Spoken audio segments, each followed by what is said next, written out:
foray into the Forum. They scored a franchise-low 68 points and saved their worst performance of the season for Pat Riley's celebrated return to Hollywood.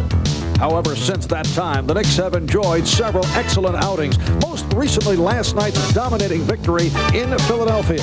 Tonight, Pat Riley hopes to erase the memories of his recent reunion as the Knicks look to extend their 4-game winning streak against the Los Angeles Lakers.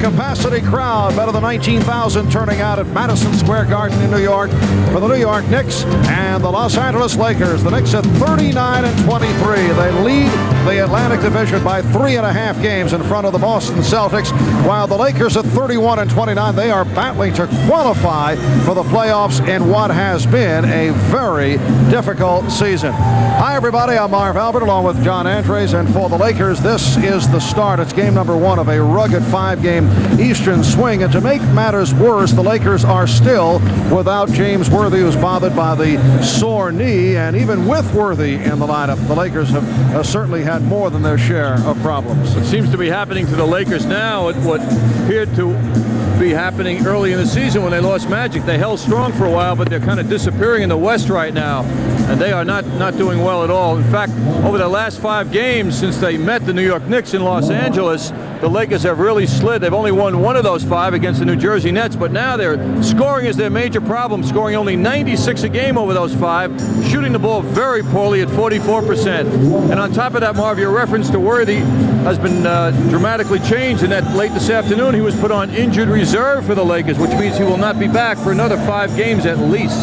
And the Knicks, on the other hand, are going well. They have won their last 4. They've taken 5 out of the last 6. Now, it has not exactly been powerhouse opposition, but the Knicks have played well, and Patrick Ewing is very much back on his game. Yes, he is a major force again, as the Philadelphia 76ers found out last night.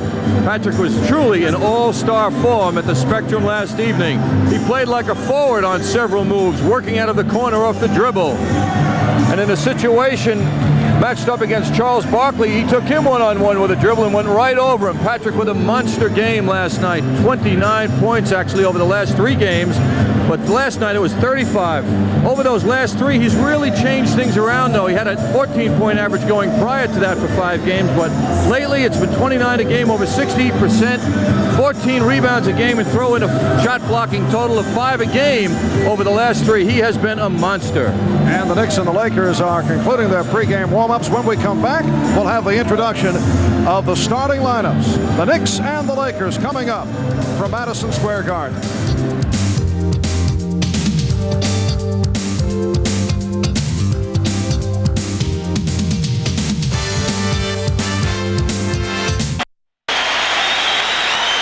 The Los Angeles Lakers and the New York Knicks getting set to meet for the 2nd time this season. The Knicks have dropped their last 7 straight to the Lakers here at Madison Square Garden. The Knicks' last win over the Lakers in New York was back on January 3rd, 1984. And of course, the Knicks hoping to avenge that horrendous performance at the Forum a couple of weeks back when the Lakers knocked off the Knicks 81-68.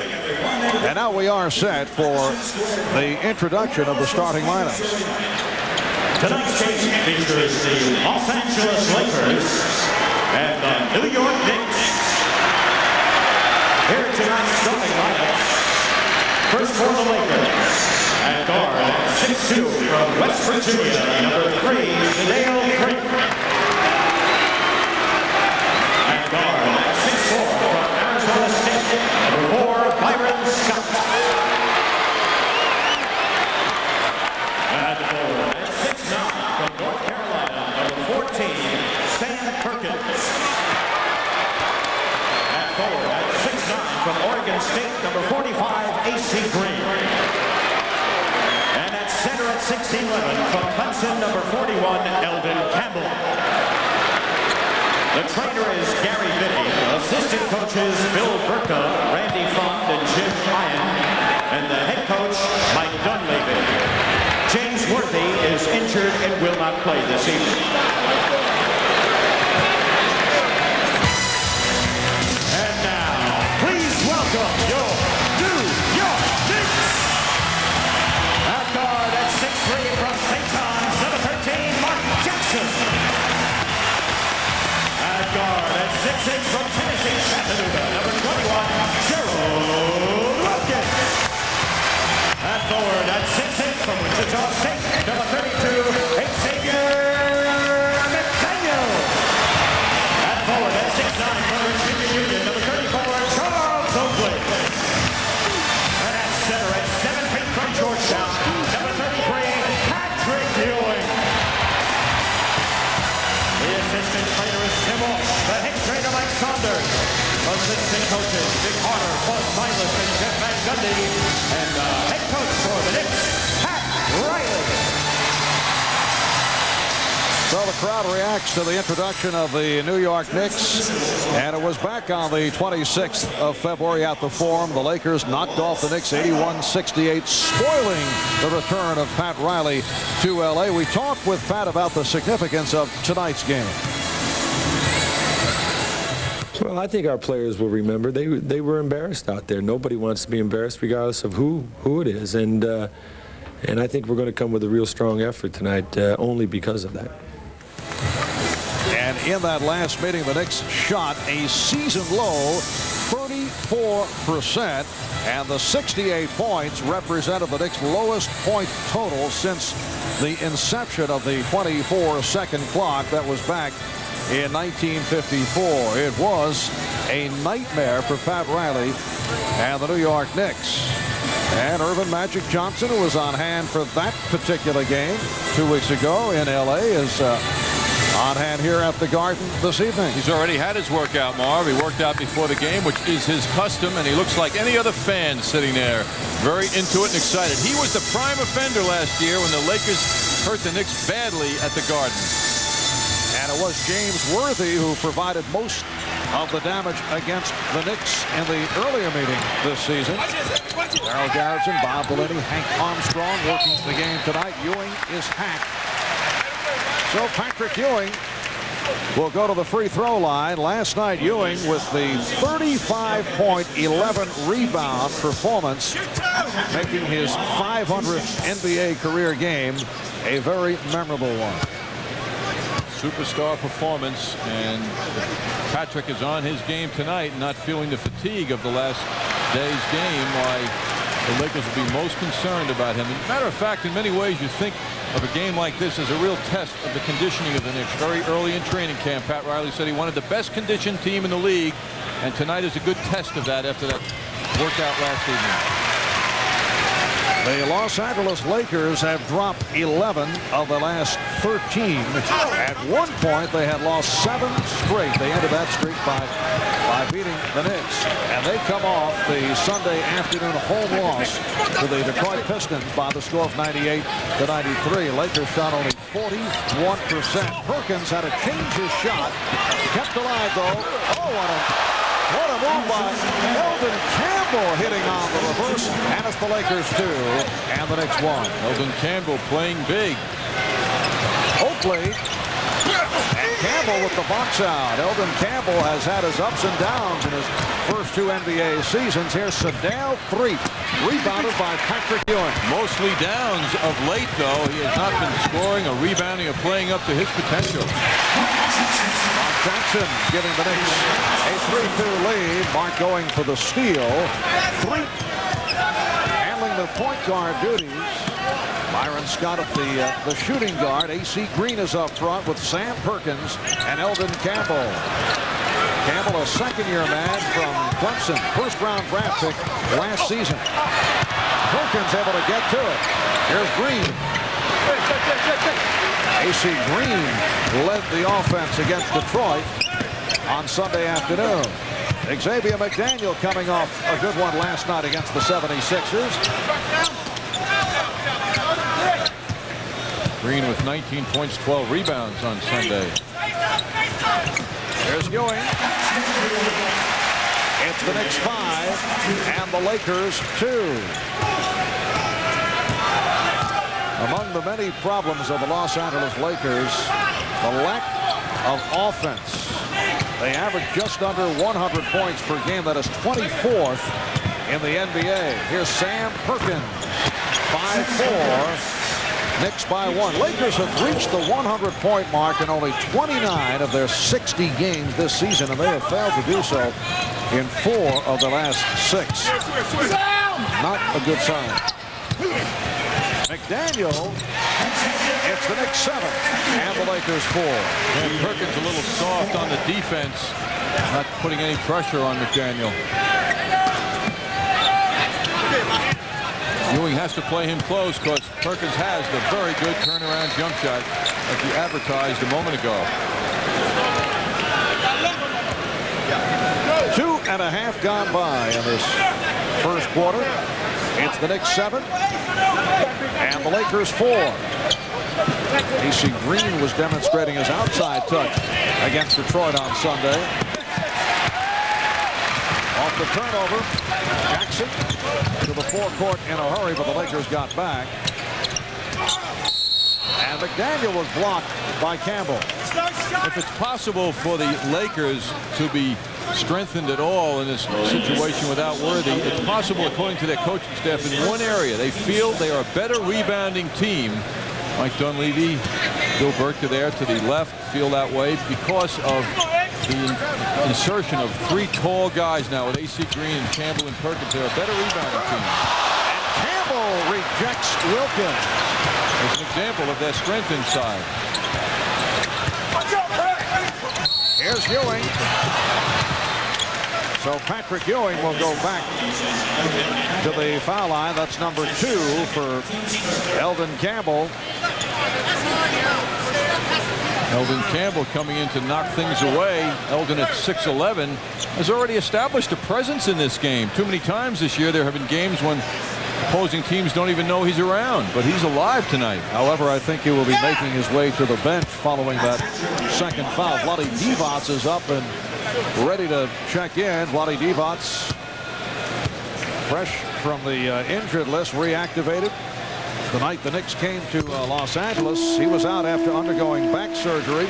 Missed 44 games due to the back injury. He's played the last 6, averaging 9 per game, and has been coming on. They say one of the things that is holding him back a bit, though, with the getting better situation for him from back surgery, herniated disc problem, his right leg has become weaker. And he's lost some of his very deceptive inside moves because of that. The Knicks lead it by the score of 9-4. 3 played by Jackson. Oakley jumping out on a switch and able to get back to Perkins. The Knicks now by 3. What a lovely touch for a 6'9" man. Sam Perkins bothered by tendonitis in his left knee, so he has also had some problems. Missed 3 games earlier in the season. Xavier McDaniel has hit his first 2. Strong game last night against the 76ers for the X-Man. 9 out of 15, 20 points. It's the Knicks 11 and the Lakers 6. Divac intended for Perkins, broken up by Oakley.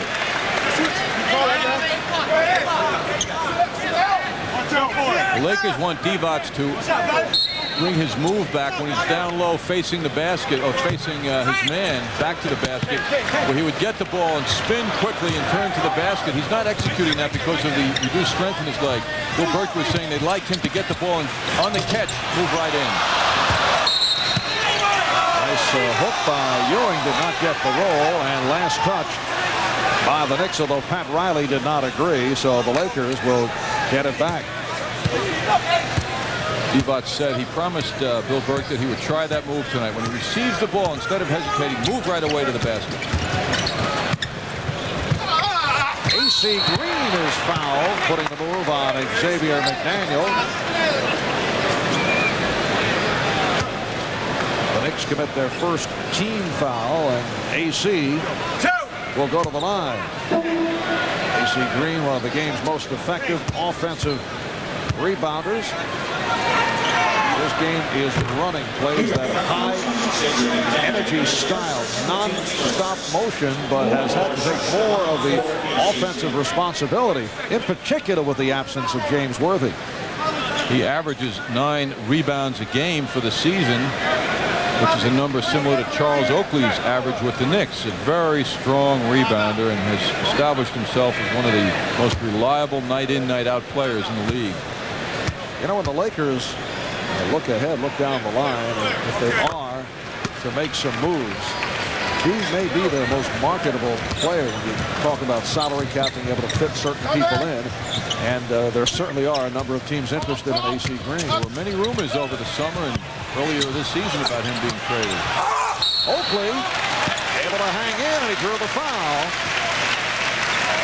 So Charles to the foul line. Perkins all for his second. Interesting when a team is going well as the Knicks are now. After plays that work out in the favor of the Knicks, there's a lot of reaction and communication between the players.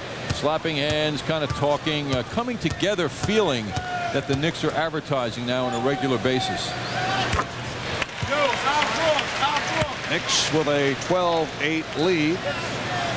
Well, the Knicks turning it after the 0 for 3 on the West Coast. They've won 4 in a row. They've taken 5 out of the 6. As we discussed right at the start, the teams they knocked off were not the upper echelon of the NBA, but certainly it's a start.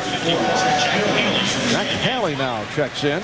Jack Haley has not been receiving the playing time, but with Campbell and Perkins picking up the early fouls, Mike Dunleavy is forced to go to Haley, so Haley is up front with Devonts and Green. Jack Haley in his 4th NBA season, one-time Chicago Bull, one-time New Jersey Net. Haley has played exactly 1 minute over the last 6 games. The Knicks lead it by the score of 13-8. But Haley will hit the boards hard. And Charles Oakley better be ready. Here's Byron Scott. So Scott with his first field goal. The Knicks lead it by 3. McDaniel rebounded by Haley. Ewing with the steal, and he's fouled by Haley. Patrick Ewing stripping Jack Haley, drawing the foul. Timeout is called. 6:54 to go in the first. 5 minutes gone in this game. The Knicks looking for their 5th straight win. The prior 4 games have shown some very interesting numbers, strongly in favor of the Knicks. They're outscoring their opponents heavily, shooting the ball much better and rebounding the ball in a superior fashion to the teams rather that they have been facing. And among those on hand this evening, Kim Basinger, Alec Baldwin, to the left, Bruce Hornsby. Did a bang-up job providing entertainment at the NBA All-Star Weekend in Orlando.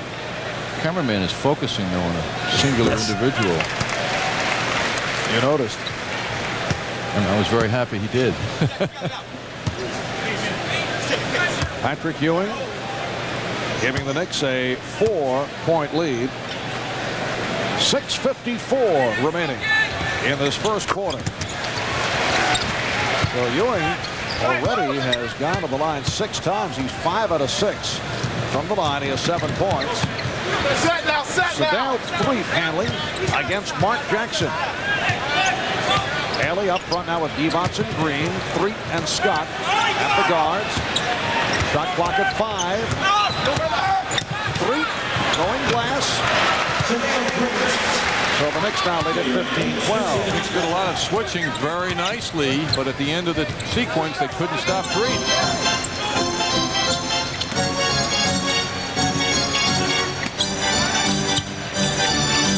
Feeling for the presence of Haley. He was stopped but able to recover, and the Knicks now lead it by 5. Boy, when you see a 7-foot man move like Ewing did, then get interrupted and still recover and make it look smooth, that's impressive. Sedale Threatt, originally a 6th-round draft pick of the 76ers back in 1983. He's the lowest NBA draft pick still active in the league. Divac from way out, and then knocked out of bounds by Ewing. Take another look at Ewing's move moments ago. Interrupted by Divac. Nice recovery. And he finishes it off. Threatt. Well, Sedale Threatt with his second field goal. The Knicks lead 17-14. So far, Mark Jackson is unable to bother Threatt defensively. 5.5 remaining in this first quarter. Haley attempting to front Ewing.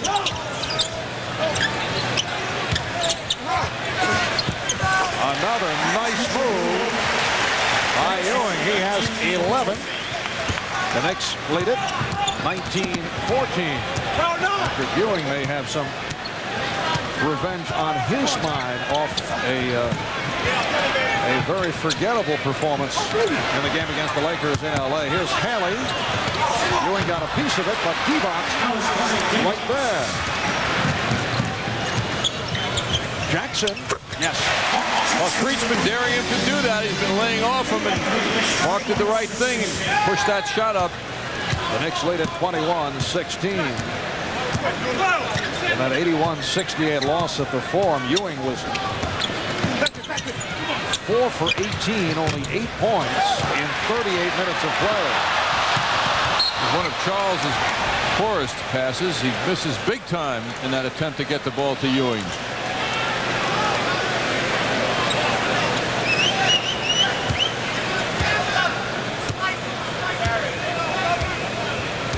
Very slow pace being exhibited by the Los Angeles Lakers.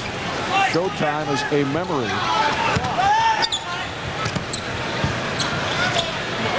Shot clock down to 6. 3. It counts. And the foul. Sedale Threatt has come on here in the first quarter. He now has 6 points. The foul committed by Jackson. Sedale Threatt in nice stride offensively here in the opening quarter.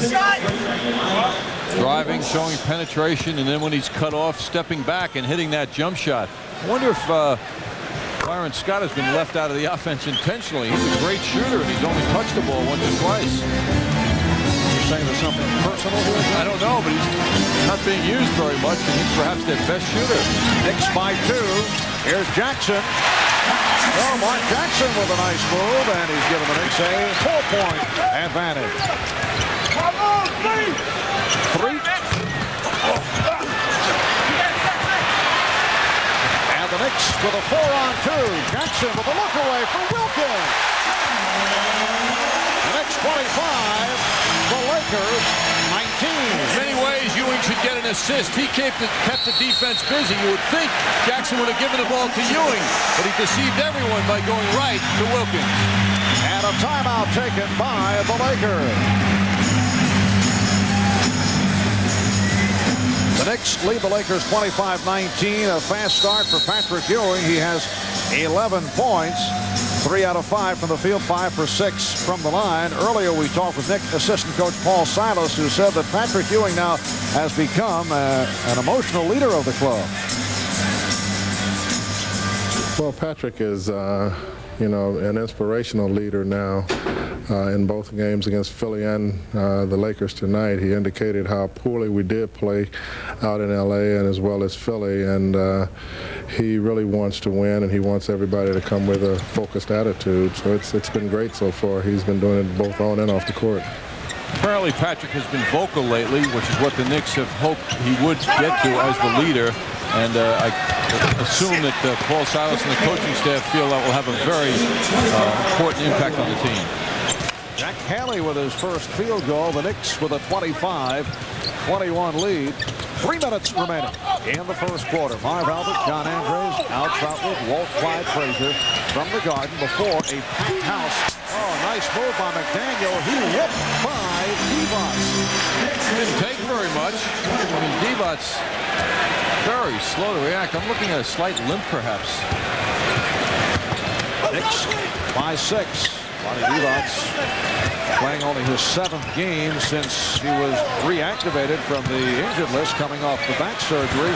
3 comes to Divac. Nice effort by Jackson, charging with the hands up.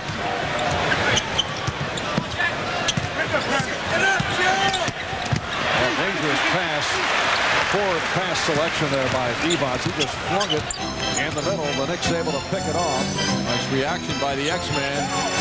And he does it offensively. Xavier McDaniel flashing across the lane. Off to the good start. He has 8. The Knicks in the midst of an 8-2 run, and the Lakers take a 20-second timeout. Knicks turned it up a notch on the defensive end the last 2 minutes. And that has helped their offense as usual. It seems when you work hard on the defensive end, offense becomes a little easier because you're on your toes more, you're reacting quicker, and that comes from that turn on physically at the defensive end. And McDaniel's looking very solid now.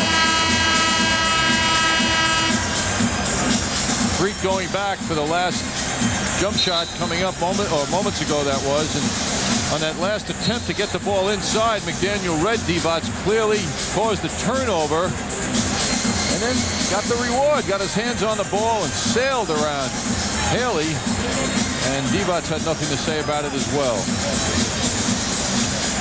Just under 2 minutes remaining in the first quarter. And the Knicks off to the good start, 11 for 17. Last night they shot just a shade under 60% in Philadelphia. Sedell Threatt shooting the ball well. That's his 4th field goal. He's 4 for 7. 8 points. The Knicks 29. The Lakers 23. Puzzled by why Byron Scott isn't getting shot opportunities. Wilkins played tightly by Scott. Shot clock at 4. Wilkins. Knicks able to get back. Threatt looks to regroup. Knicks very effectively doubling up on the ball. AC Green cuts it to a 4-point Knick lead. Patrick Ewing able to gamble. That shows the lack of respect for the offensive prowess of Jack Haley. Haley able to pick that one off. Crowd looking for a travel. Dangerous pass by Mark Jackson. Gerald Wilkins following Byron Scott around wherever he goes.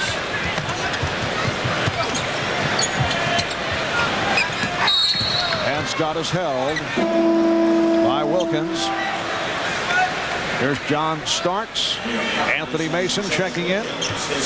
Replacing Gerald Wilkins and Charles Oakley. Well, Wilkins guarding the quiet man, Byron Scott.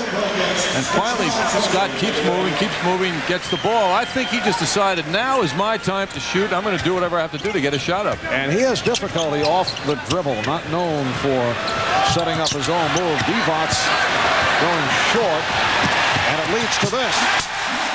The Knicks 31 and the Lakers 25. Ewing with 13 of the 31 Knick points. I get the feeling Divac is hurting in the sense that he's having trouble keeping the pace out here.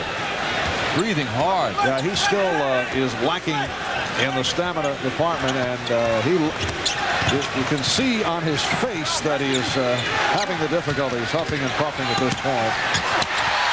What a super block by Ewing. And it's a 24-second violation. 3 9/10 seconds remaining in this first quarter. The Knicks will take over. We may see a adjustment on the game clock. The game clock will be reset at 4.7 seconds. Well, the Knicks gain about a second. They change it to 4.7. The Knicks lead by 6. Mason will throw in.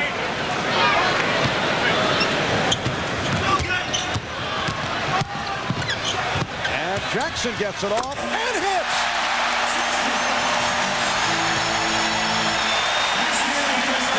Mark Jackson with a buzzer basket that was 2-point range. And he did it with Sedell Threatt all over him. So after one here at the Garden, the Knicks 33 and the Lakers 25. A real winner knows how to party right. Please use good sense when you drink and know when to say when. A reminder from Budweiser. No matter how old you get, you always want parental approval. Mark Jackson on a beautiful quarter-ending shot turns right around and checks out his family. Sees his dad over there, and he gets it. He gets the approval of a proud dad.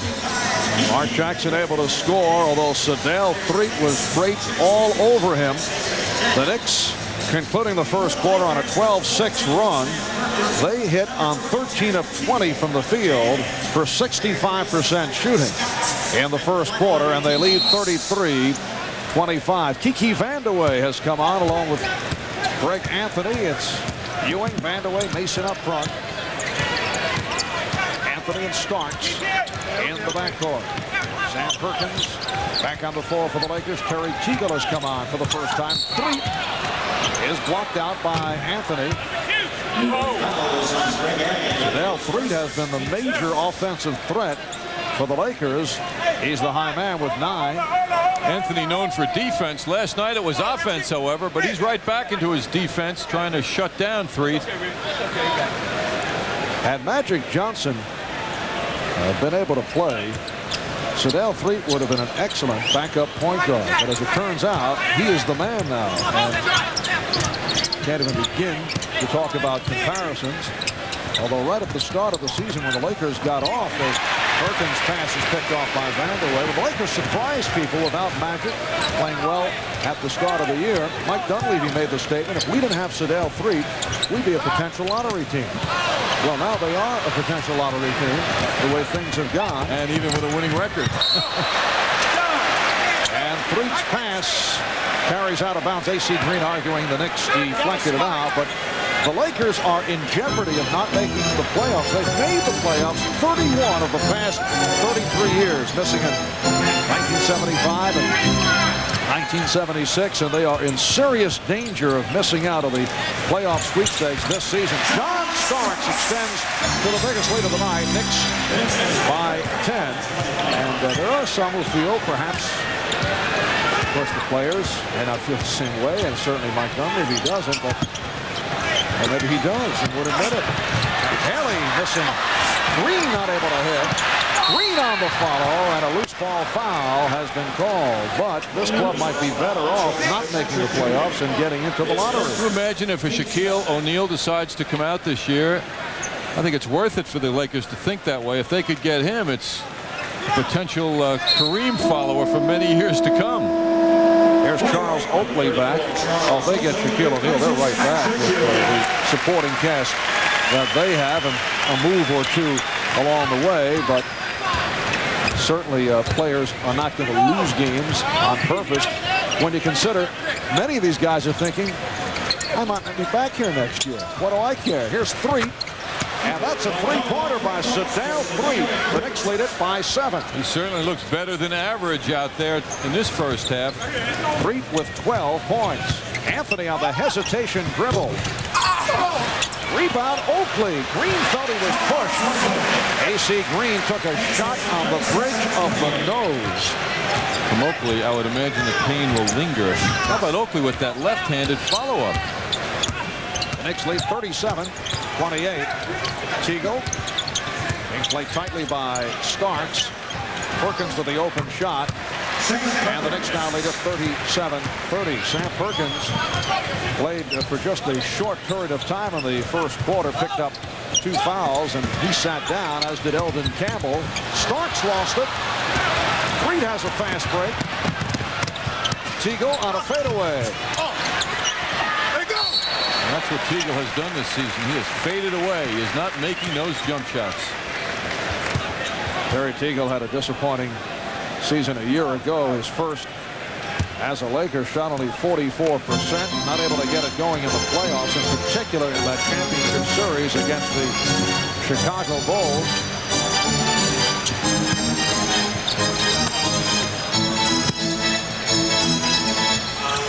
Greg Anthony had a good one last night against the Sixers. Goes to the left hand. And a loose ball foul called by Bob Delaney against the Knicks. It's on Oakley. That is his first.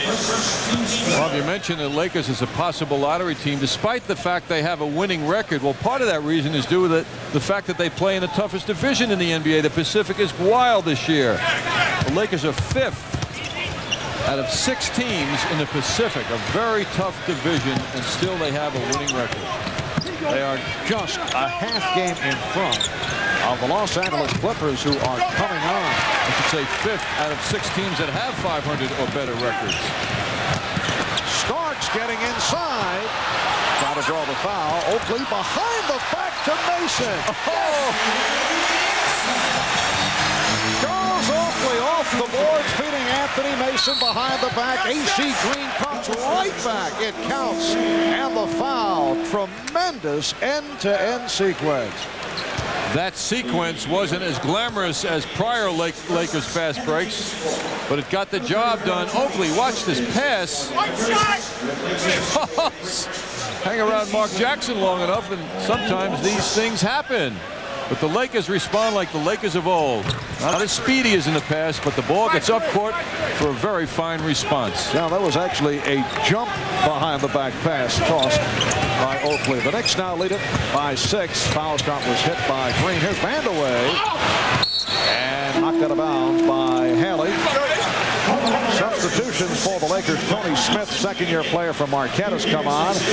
Chucky Brown in his 3rd year out of North Carolina State, replacing this man, AC Green. Green sits down with 7. Chucky Brown has been getting the playing time recently because of the knee injury suffered by James Worthy. Mason feeling for Perkins.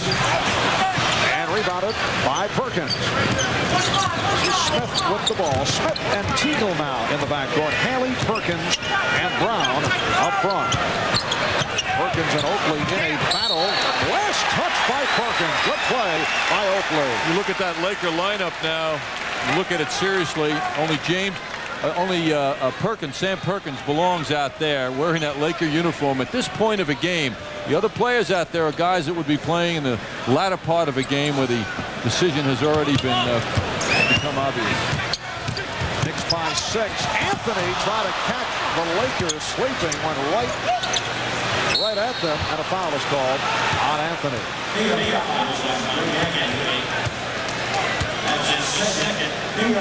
Anthony called for his second. 4 minutes gone by in the second quarter. The Knicks lead it 39-33. They've led by as many as 10. They have shot well here in the first half. Chucky Brown will go to the line. Chucky Brown spent 2 years with the Cleveland Cavaliers. Waived by the Cavaliers earlier this season, the very next day. This is back in December. He was signed by the Lakers.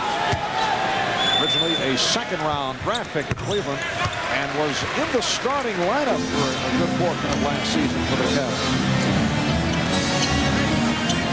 Well, as well as the Knicks have been playing in this first half, they lead by only 4 points. Shot clock at 7. Starks for 3. Rebounded by Perkins. Tony Smith, guarded by Greg Anthony. Got the pick from Haley and took advantage. Big time move. Lakers with a 12-4 run. Anthony. And the Knicks now lead it 41-37.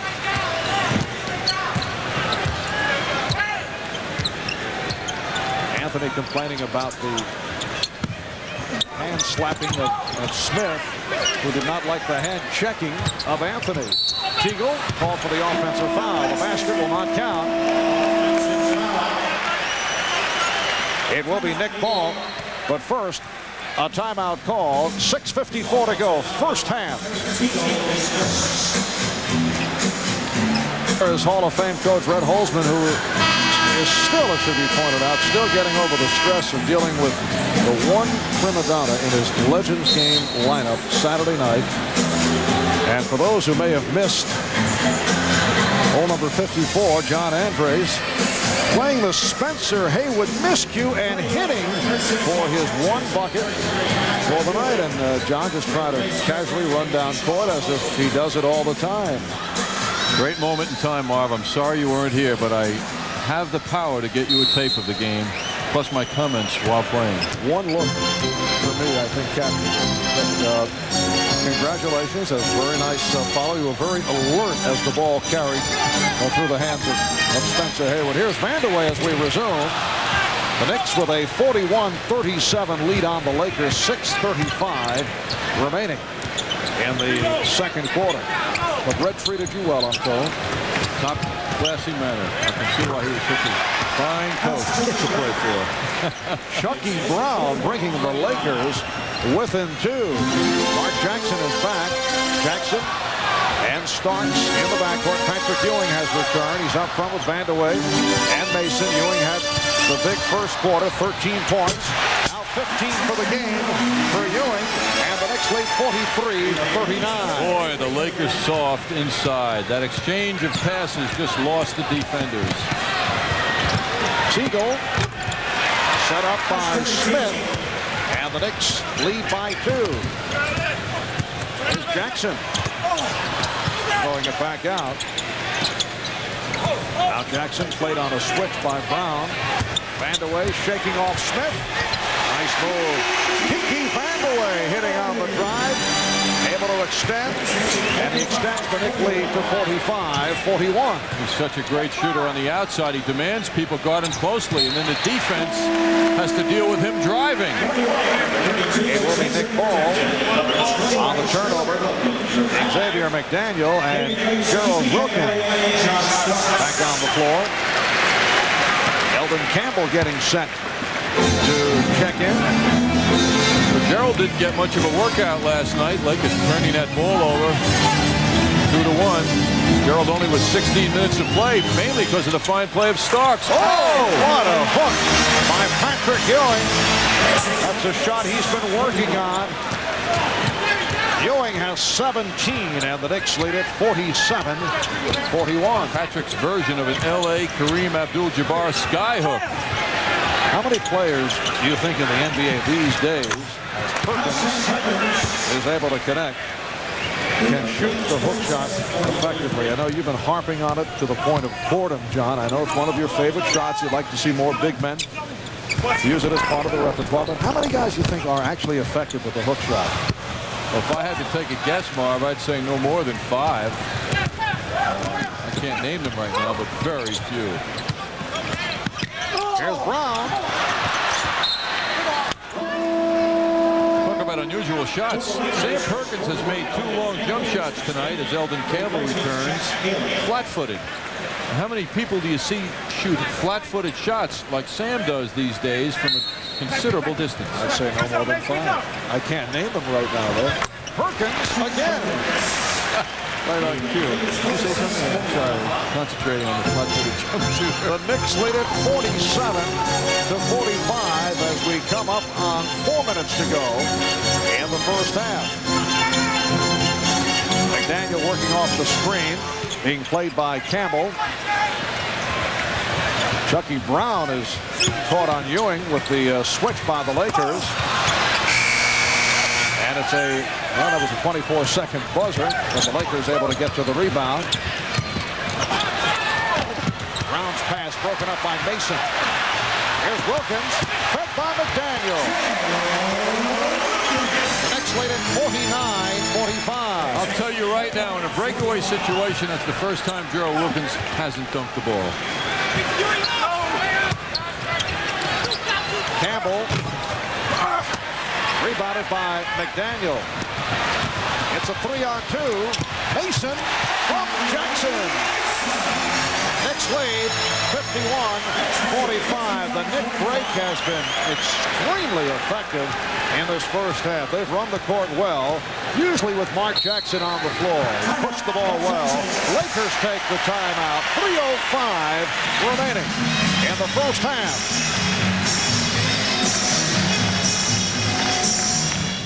The greatest show on earth is returning to Madison Square Garden March 26th through May 3rd. Don't miss the Ringling Brothers and Barnum and Bailey's Circus. That's really nicely done, John. Thank you, Marv. Nice segue to this nicely done hook shot by Patrick Ewing. Xavier McDaniel finds Gerald Wilkins, has a little trouble at the end of the move, holding that ball with two hands, so we get a simple layup from Gerald, the best kind. The Knicks with a 51-45 lead on the Los Angeles Lakers. Chucky Brown has the outside touch, his second field goal, both from a pretty good distance. Knicks now with a 4-point lead, and we have 2 minutes and 45 seconds to go in the first half. Marv Albert, John Andres, Al Troutwig, Walt, Clyde Frazier from the Garden. Capacity crowd better than 19,000 on hand. Ewing changed his mind. Brown on the intercept. Here's Teagle.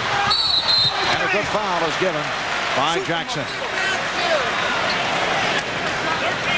It is interesting that the Knicks basically are playing basketball at a level that you can't criticize what they're doing. They're playing both ends of the court. They're doing fine. The Lakers draw lots of sympathy from everybody because it's what they don't have. They're 4 points away.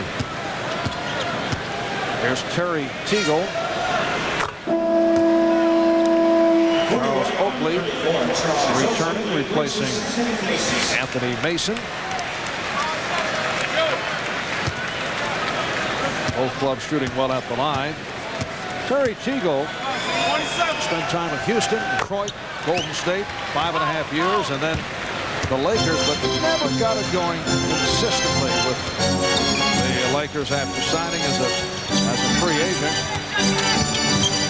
And you got the idea Mike Dunleavy lost confidence in him at a point last season, and then he did not come through in the playoffs. It will be Nick Ball.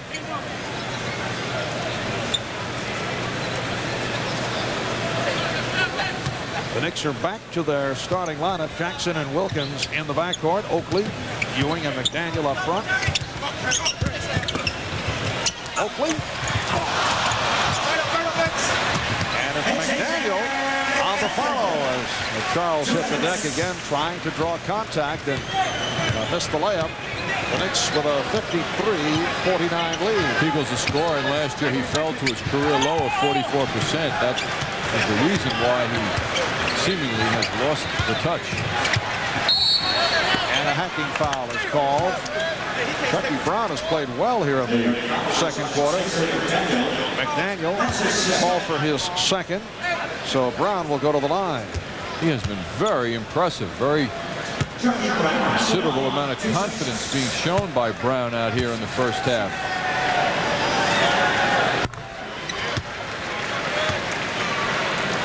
He is not a good free throw shooter. He's at 48% for the season.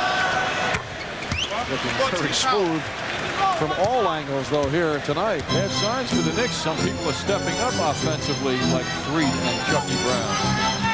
The Knicks lead is only 2 with a minute and a half left in the first half. 19 for Ewing. Well, he had a remarkable first half last night in Philadelphia with 20 first half points en route to his 35-point evening. Delay of game warning called on the Knicks.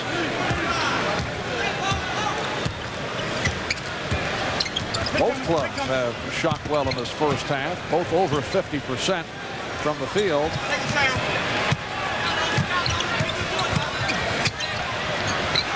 Perkins. And the Knicks have now it's 4-on-0. Freak was back, but inadvertently took a poke to the side of the head, and he just pulled up. It was a terrific part of that play. McDaniel had the rebound, had several decisions to make. Could have thrown the ball to a lot of people. He had patience, and he got the ball to the right man. So the Knicks doing it with the break in the first half. They lead by 6. Perkins with a foul.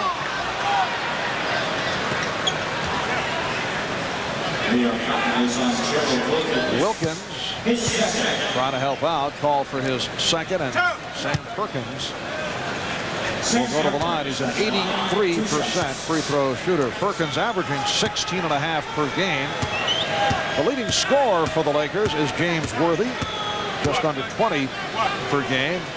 Worthy had the strong game against the Knicks in L.A. He actually the only man on the floor for either club that had anything resembling a shooting touch that night. Worthy, though, placed on the injury list earlier today with a strained left knee. Worthy was 10 for 16, 27 points against the Knicks 2 weeks ago in L.A.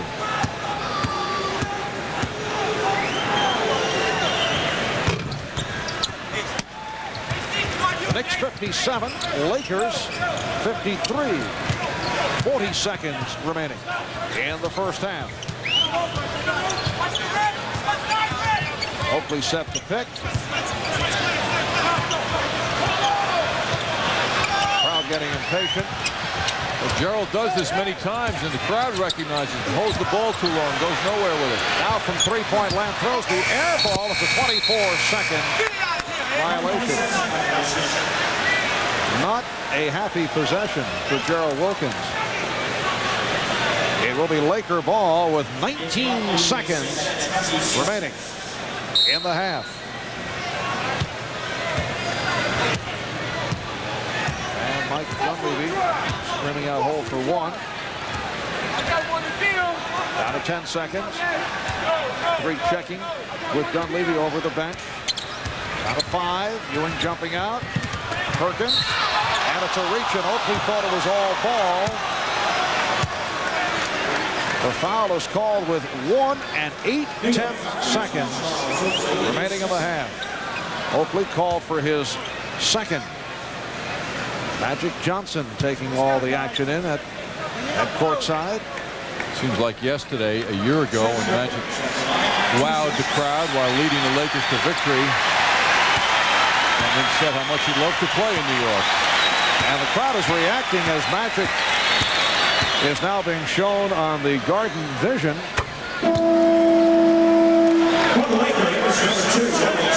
I'll tell you, Rory Sparrow one time Nick checking, and Nick's taking 20-second timeout and spending time with Magic this weekend, who joined our telecast crew, and we attended the Laker practice at a local high school, then the practice of the Detroit Pistons.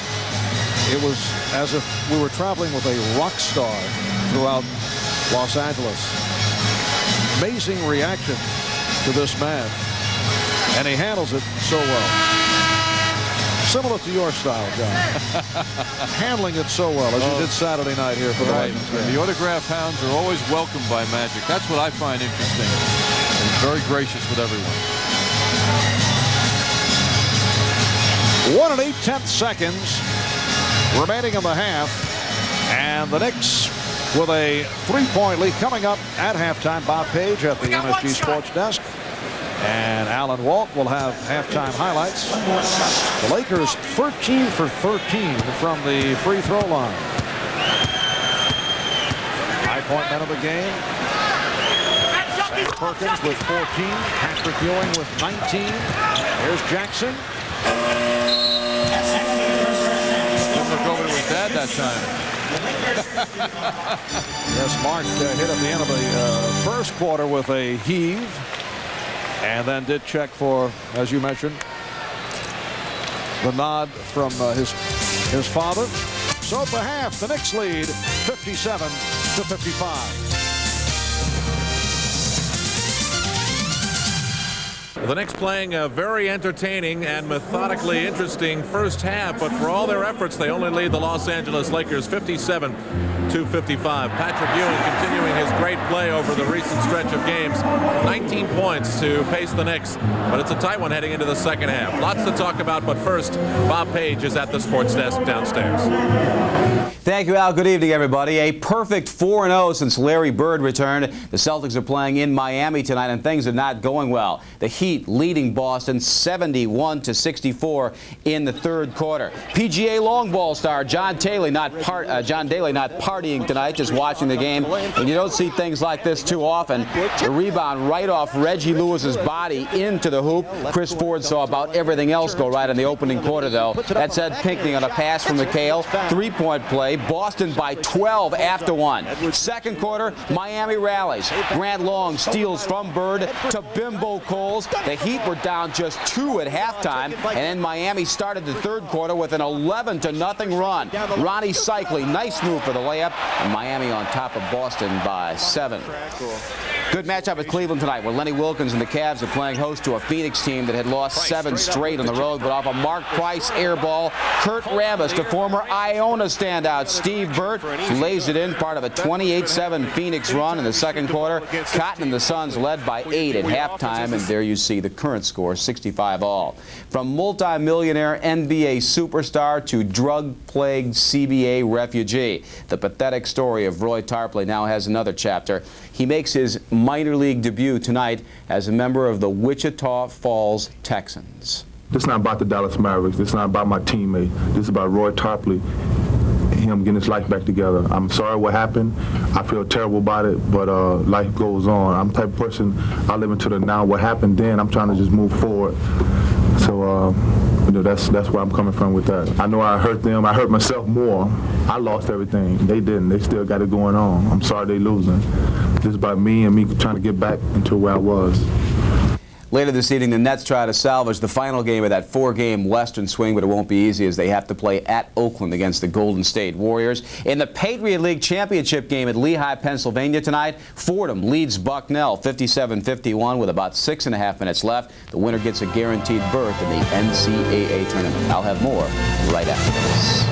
Jackson signed a new 1-year deal plus options with the Chicago White Sox, but it's doubtful he will ever play baseball again because the team announced at the same time that Jackson will undergo radical hip replacement surgery. The Royals traded disgruntled outfielder Kirk Gibson to Pittsburgh today, getting pitcher Neil Heaton, the Long Island native, in return. And in hockey tonight at the Coliseum, Ray Ferraro and UB McDonough have just scored. The Islanders leading the Flyers 4-2, very late second period. Highlights of that one on our 15-minute edition of the MSG Sports Desk tonight at 11. We'll return to courtside after again this time out.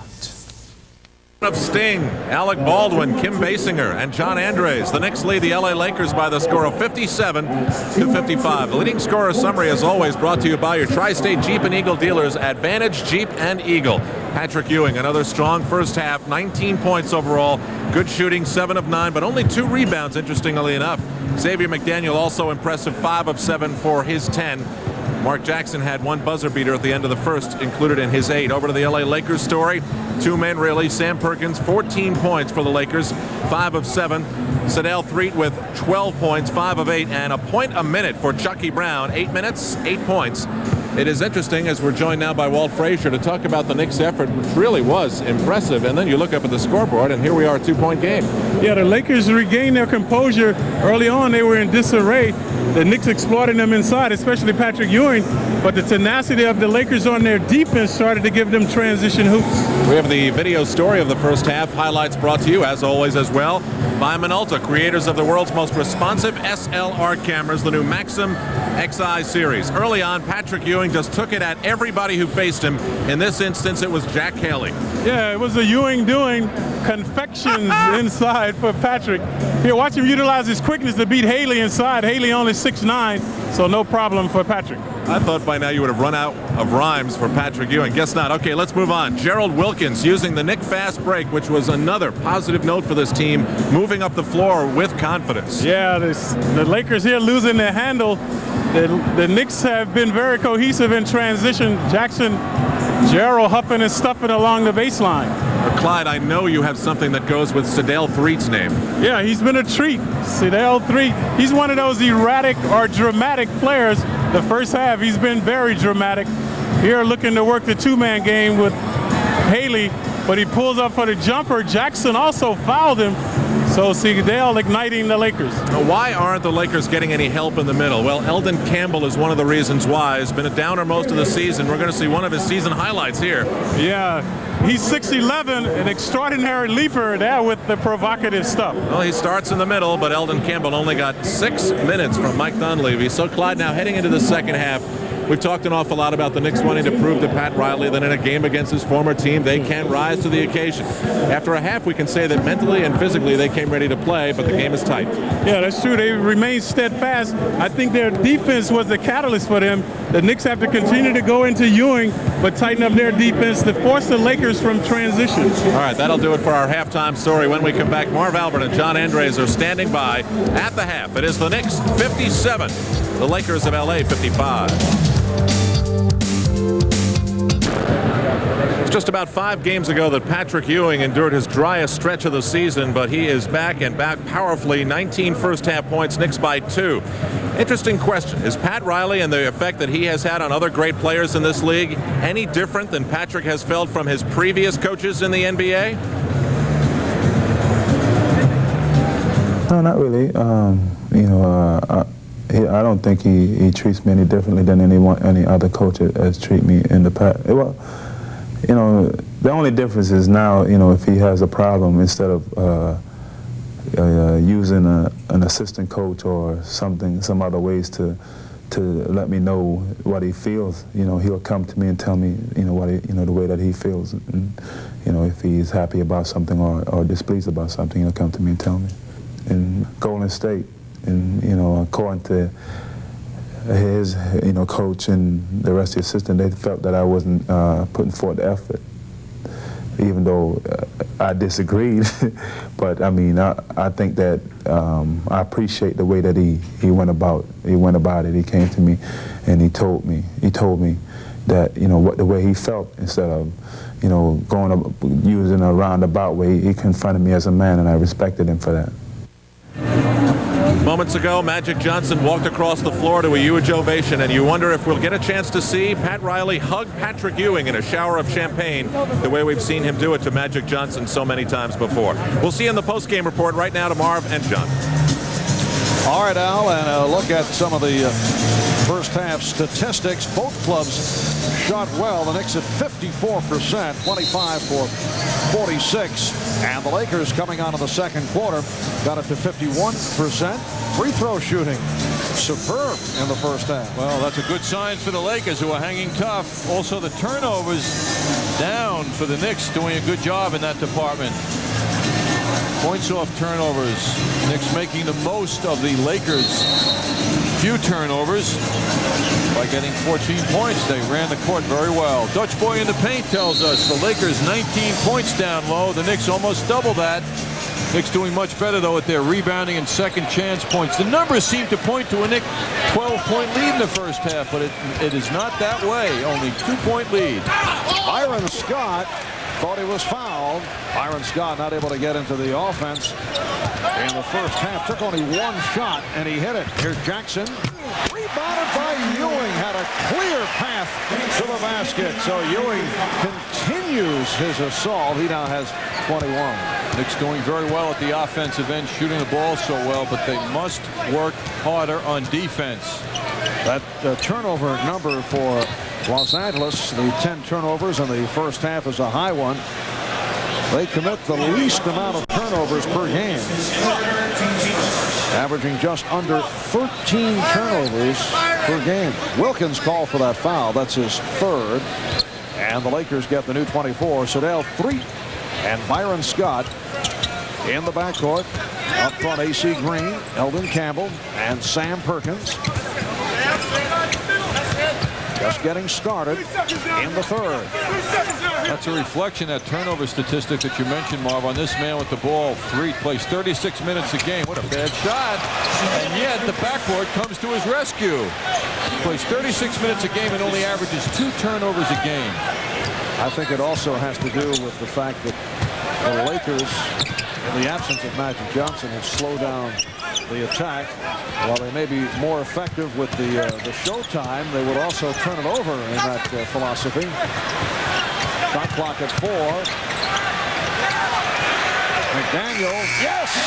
Well, the Knicks able to swing it in, swing it out, back in, back out, and Xavier McDaniel just did beat the 24. The Knicks lead 61-57.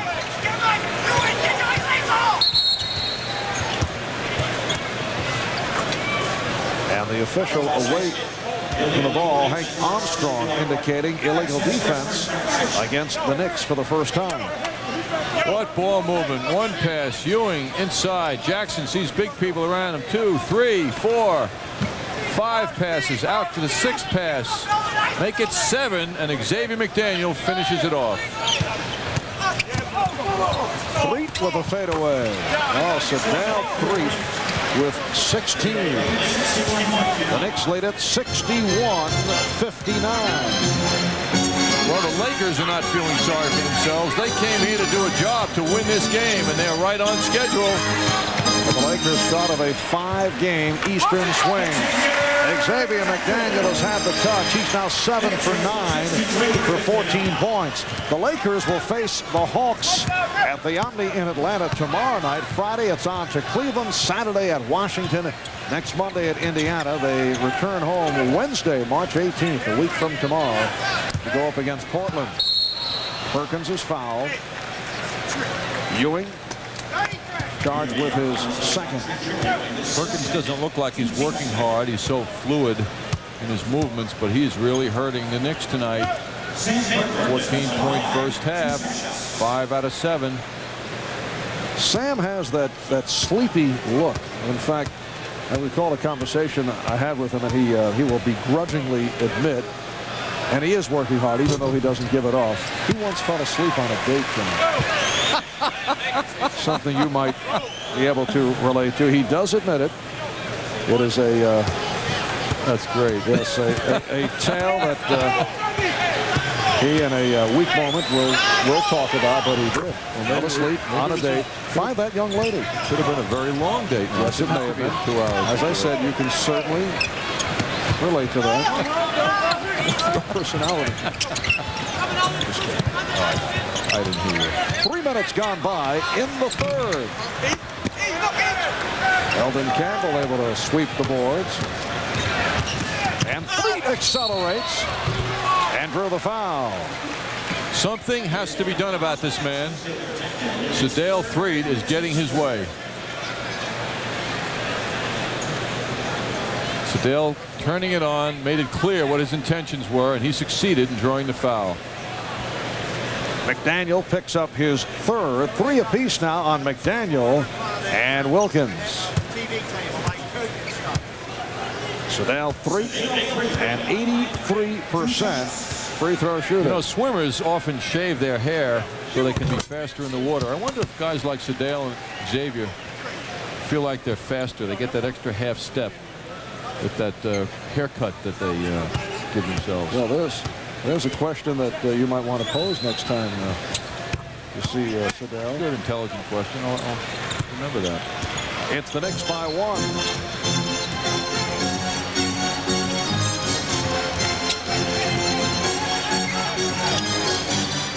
Hopefully very active working down low. Wilkins attempting from downtown. It's losing the touch a bit here in the third. The Knicks have led most of the way, leading by as many as 10. Lakers have a chance to take the lead. Perkins slowed down by Jackson.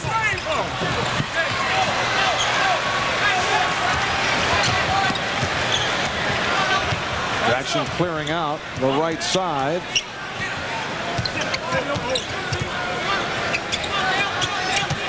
Ewing facing a double team.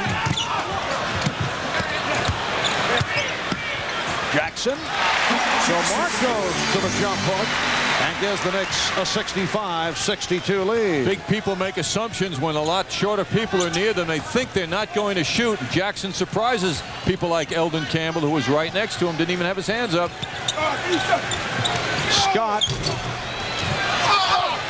kept alive by Perkins. Hopefully try to draw the foul. A lot of contact, no call. Hopefully throws one that Wilkins looks to save and cannot. Kim Basinger was in her seat. She would have gotten frightened out of her life on that play. Why isn't she back? I don't know. She and Alec took a walk at halftime and obviously miscalculated, John. Game is back underway.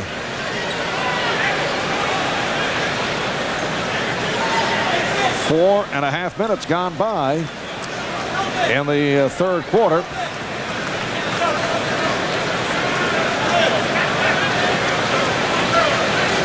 An official timeout. A wet spot on the floor was taken care of by one of the ball boys. The Los Angeles Lakers with a record of 31-29. They have lost 11 of their last 13. They come off the defeat at the hands of Detroit at home on Sunday afternoon. There's Campbell with a ridiculous shot. Jackson. Oakley gives it up.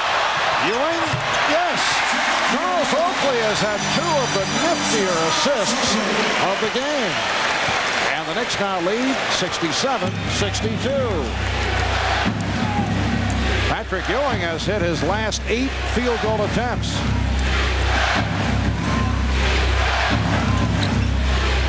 Fan of defense. Threet. So Dale Threet is on fire. He has 20. And the Knicks lead is 3.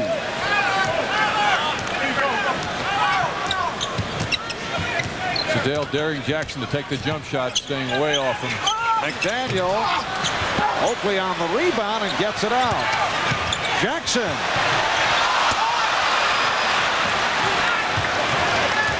I think the Knicks have to go to Ewing on a steadier basis than they are. And Threet stripped and fouled. Timeout taken by the Knicks.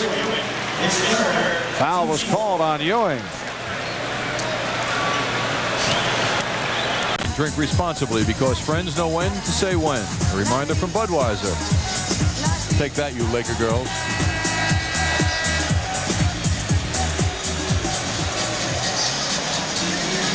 .6:21 remaining in the third quarter, and the Knicks lead the Lakers 67-64.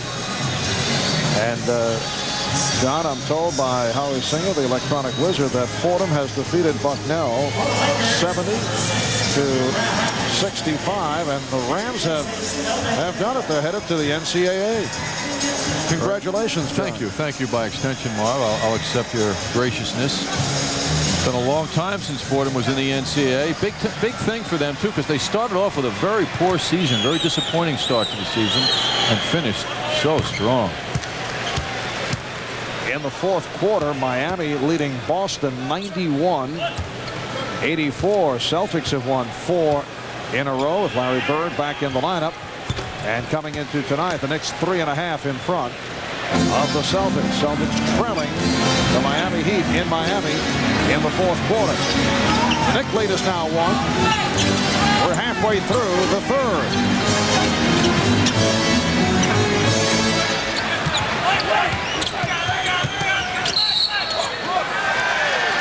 And the foul is called. Chucky Brown, who just checked back in, is called for the push. The advancement by Fordham to the NCAA, the first time that they have gotten to the NCAA since 1971, when a fellow by the name of Digger Phelps was coaching the Rams. Dream season for Fordham. Charlie Yelverton led that team. Ken Charles. I can recall a host of big games here at the Garden that year. Byron Scott, and the Lakers have taken a 1-point lead. Remember the games with Marquette, Notre Dame? I was sitting here as a fan. They were thrilling games. Here's Ewing. So the Knicks lead it 69-68. Ewing has 25.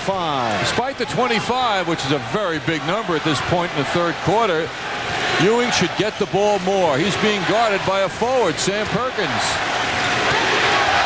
Threet stopped by Wilkins, but able to hit. So now Threet has 24. His season high is 29. Lakers have a 1-point lead. Just under 5 minutes remaining in the third. Wilkins getting it back out. Ewing, not a good shot. Rebounded by Green. AC Green. Oh! Ball for the charge. That hurt. AC called for his first. AC turns on the speed now. There's Ewing there. He doesn't care. Whoa. Patrick Ewing feeling the impact of that offensive foul. Greg Anthony Mason have come on. Pat Riley's got to see some different things from his team now. That pit in his stomach must be aching right now. This is too close. Knicks led by as many as 10. They're now down by 1. McDaniel fouled. And he will go to the line. Foul committed by Brown. Xavier McDaniel to the free throw line for the first time. The Knicks are 7 for 8 from the line. They have not been going to the line, in contrast to the Lakers, who are 19 for 20. Knicks and Lakers tied at 70. Pat Riley going up against his former club. The quality of the play a bit better than when the Knicks and Lakers met at the Forum 2 weeks ago, and the Knicks were beaten 81-68 in a horrendous performance. I thought by both clubs. I know there are several Knicks who are saying now, well, the Lakers played well, but that was not a good one for the Lakers, even though they won. Green giving the Lakers a 1-point lead. Well, that advertises the problem for the Knicks tonight. They are just not astute enough, reacting enough on the defensive end of the court. Starks guarded by Scott. Anthony. Well, Greg Anthony hits. That is his second field goal. Yes, that Laker victory featured 81 points from them, which was their season low. Then the next game they go out and score 124 against Golden State and lose by 2. That was their season high. Foul on Anthony. His second, a third. And the Knicks over the foul limit.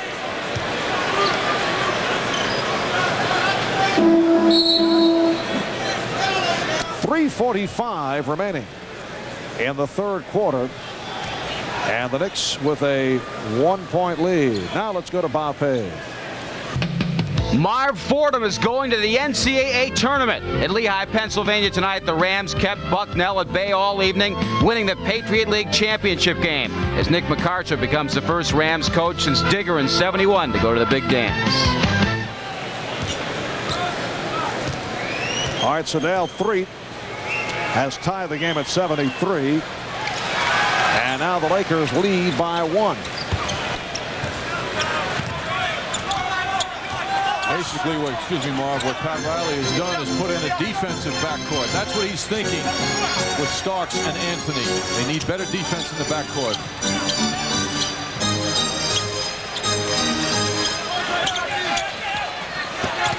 Starks whipping by Scott. Strong move by John Starks. The Knicks take a 75-74 lead. Byron Scott had a mysterious first half, 12 minutes, 1 for 1. That was it for him.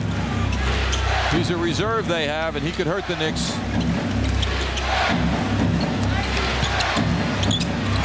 Threet with a gorgeous spin. The Lakers by 1. 28 points for Sedale Threet.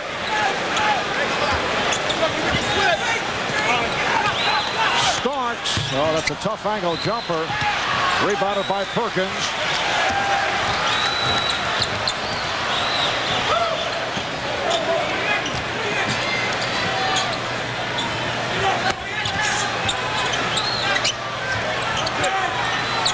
Shot clock at 8. Here's Scott. Ewing on the rebound. 2:20 to go in the third. Mason hit on a reach-in. Foul called on Perkins. Timeout has been taken by the Lakers. They lead it by 1. We'll be right back. What's emerging as the key matchup of the game, as we look at our Toyota matchup, is the big man up front. Perkins, normally a forward, playing a lot of defensive center tonight against Patrick Ewing. He's hanging tough with Ewing, who is doing everything well except rebound. But Patrick is needed more than he has been at any point in this game. Right now, Ewing shooting that jump shot beautifully. He's on target. He's got the touch tonight.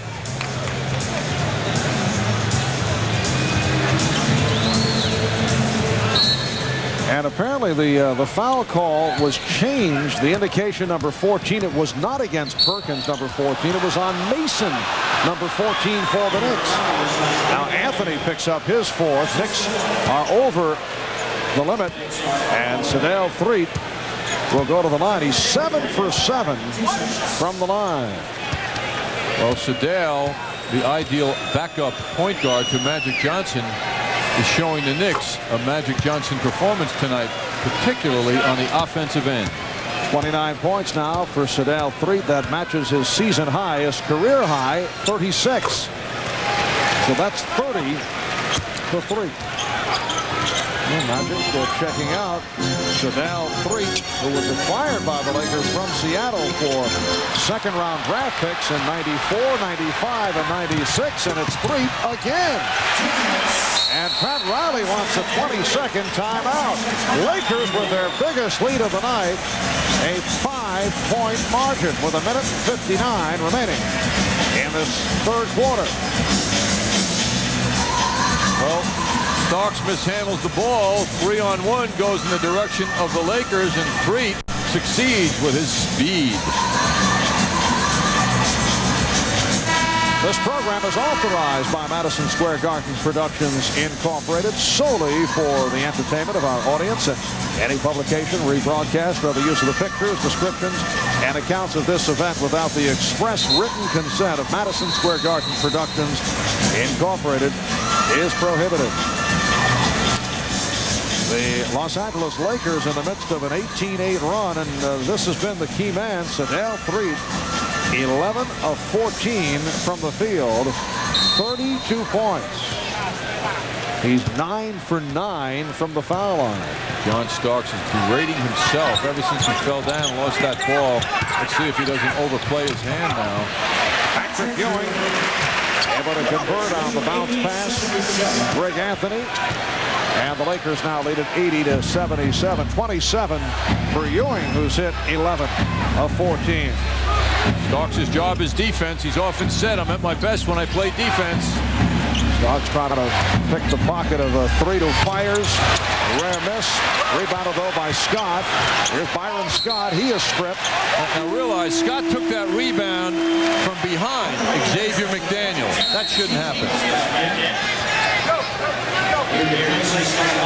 Byron Scott will sit down, replaced by Terry Teagle. A very quiet night for Byron.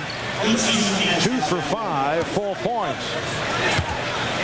1:20 remaining in the third. Marv Albert, John Andres, Al Troutwig, Walt Clyde Frazier from Madison Square Garden.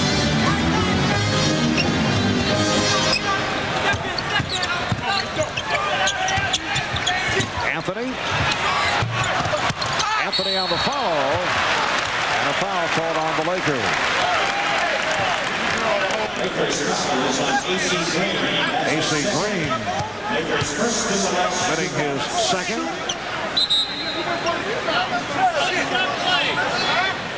So Greg Anthony looking for the free throws, but they say it was not in the act. Ewing talking to his teammates with considerable determination. Very quite verbal out there. If I were him, I'd be screaming for that basketball.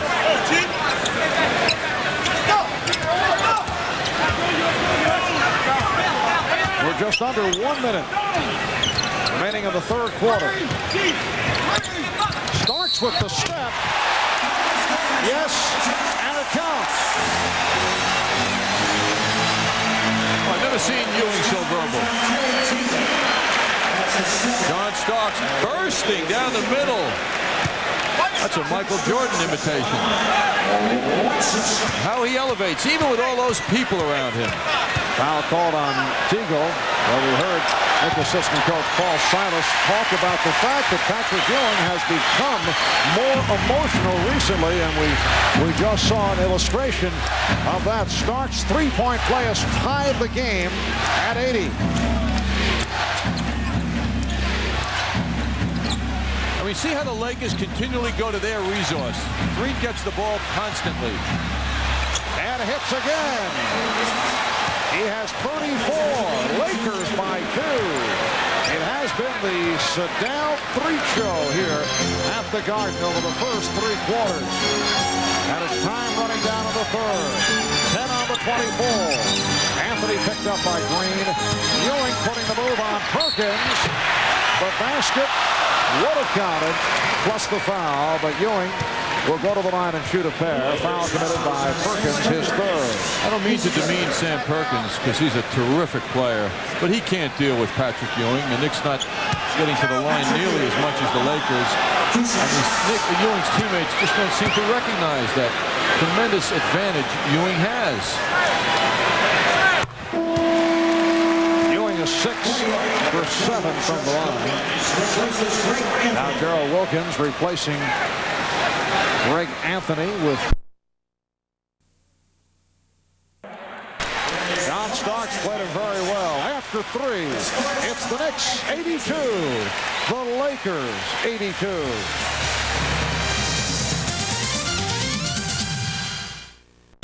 Mike Dunleavy running the huddle for the LA Lakers and his second year as coach of the Lakers. Standout player at South Carolina. Played for the Rockets, the Spurs, and the Bucks in the NBA. As a member of the Rockets, I know Mike Dunleavy will not forget this particular game back in the 81 playoffs. This is Dunleavy with the move left to the lane, gets it back out, and now able to hit the side angle jumper. This gave the Rockets the lead over the Lakers with 15 seconds left, and the Rockets went on to win the series with that ball game. They won it 89-86. Dunleavy had 10 points for the Houston Rockets. Paul Westhead was then the coach of the Lakers, assisted by a fellow by the name of Pat Riley. I'll never forget sitting here in the Garden some years ago, watching Mike come in here, supposedly a soft player, and exploded for something like 40 points against the Knicks. Put on an amazing performance. Mike Dunleavy, a native of Brooklyn, the man who took over for Pat Riley. Patrick Ewing opening up this fourth quarter of the Knicks lead at 84-82. Ewing has 31 points, leading the Knicks. Sedal Freed, who's played most of the way, leading the Lakers with 34. And Greg Anthony is back in, attempting to defend against Sedal Freed. Here's Teagle being played by Starks, and a reach-in is called. The basket will not count. It is a non-shooting foul on Starks. Starks called for his first. Here's Kiki Vandeweghe replacing Xavier McDaniel, who departs with 16. Threet and Teagle are at the guards. Brown, Divac, and Green up front. They changed that foul call. It's Anthony picking it up, not Starks. Anthony has 5. Lonnie Divac making his first appearance of the second half. Here's Threet. Divac kept it alive, and Vandeweghe able to pull it away. Well, this crowd that brought a buzz to the building right from the start is very into it. A lot of feeling from the crowd tonight.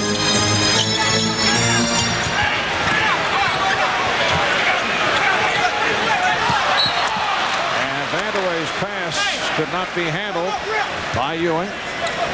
Vandeweghe boxing out. Ewing almost getting that ball. Vandeweghe gets his hands on it and wrestles it away from Patrick Ewing. Minute and a half gone by in the fourth quarter. Once again, the foul called on the Knicks. It's a hold. Vandeweghe collecting his first, but the Knicks with a quick 2 in the team foul rundown.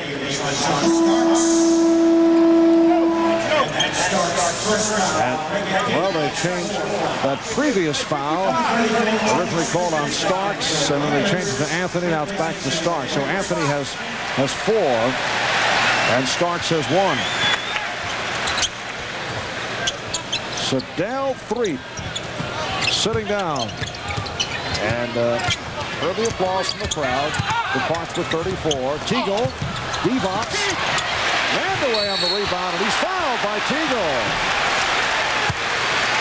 Well, what the Knicks must do is raise their defensive intensity level up to a higher plane than it has been. Vandeweghe in good position once again, thinking rebounding, doing a good job. He came up with it moments later. Anthony and Starks in the backcourt. Ewing, Mason, and Vandeweghe up front. And Ewing is pushed. Calling him Divac. I can only flash back to the Knicks visit to L.A. when James Worthy was in the lineup. Knicks playing much better tonight, but can you imagine if Worthy was here? It would seem that the Lakers would be enjoying a lead if you threw him into this mix right now. You never know those things, but the Knicks are not getting it done. Starks, and the Knicks lead it,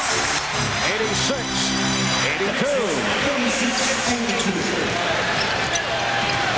Tony Smith now handling against Greg Anthony. I'm sure the Knicks are just delighted that Sedell Threep is on the bench.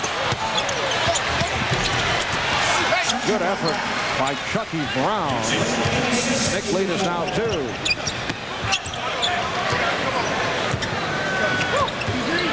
Divac leaning all over at Ewing, trying to force him out of position. Ewing squaring up. 33 for Ewing. Nice look by Starks. He saw Divac wasn't concentrating. Ewing had the ball before he knew it. The Knicks lead 88-84. Ewing has hit 12 of 16 from the field. And Tony Smith brings the Lakers within 2.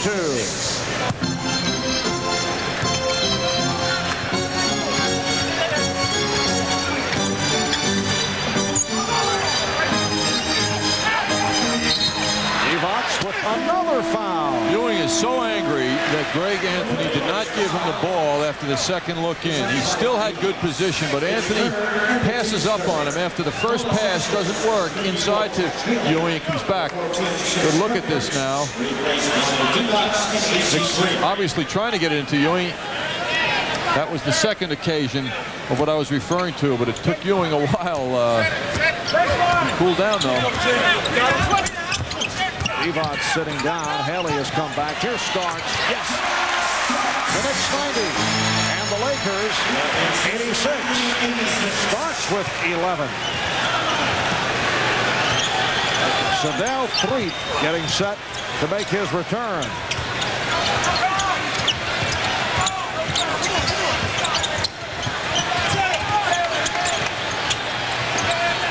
Teagle. Oh, line drives it home with the shot clock down to 3. The Knicks now lead it 90-88. The jump shooting has been tremendous tonight.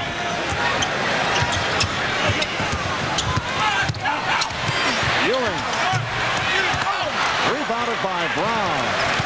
Chucky Brown has come off the bench and played exceptionally well. 10 points, done a nice job off the boards. Here's Smith, called for a charge. Offensive foul on Tony Smith. Greg Anthony stayed in front of him and drew that foul. Xavier McDaniel is back, replacing Anthony Mason. And now Pat Riley calls for time with 7:36 to go in the fourth. Remind you, the New York telephone regional calling area is bigger than you think. The Lakers doing a surprisingly good job with bench help tonight. 18 points in the first half, 6 in the second, but their starters are performing better in the second half. So they haven't needed that help as much as they did in the first half. Mike Dunleavy has to be delighted with his team's play this evening. 7:36 remaining in the fourth quarter. The Knicks lead the Lakers by the score of 90-88. And it is Nick Ball as we pick it up following the timeout. 19,763 have turned out here at Madison Square Garden. The Knicks with their 12th sellout of the season. Anthony and Starks in the backcourt. Ewing, McDaniel, Vandeweghe up front. Pretty give and go between McDaniel and Anthony. The Knicks lead 92-88. McDaniel laid that in so softly, right on target. Threet guarded by Anthony. Threet with the step and the bucket. Sadal Threet with 36 points. And that equals his career high. Nick lead is 2.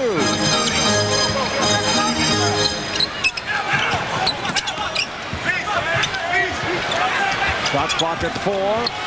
Anthony. Knicks get the new 24. Oh, good play by Xavier, although he nearly put it in off himself on a deflection. Why did Xavier throw it a little bit harder? Good play by the X-Man. Xavier under a lot of pressure. Sees no targets.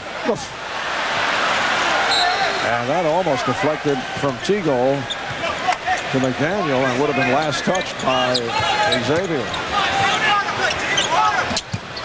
Again, the give and go. This time Anthony gets it back out. Starks for 3. So back come the Lakers, down by 2. Teagle. The game is tied at 92. Looks like Terry Teagle has located the shot. He has 8. Jackson just got up from Pat Riley's call, slammed that towel down to get ready to come back.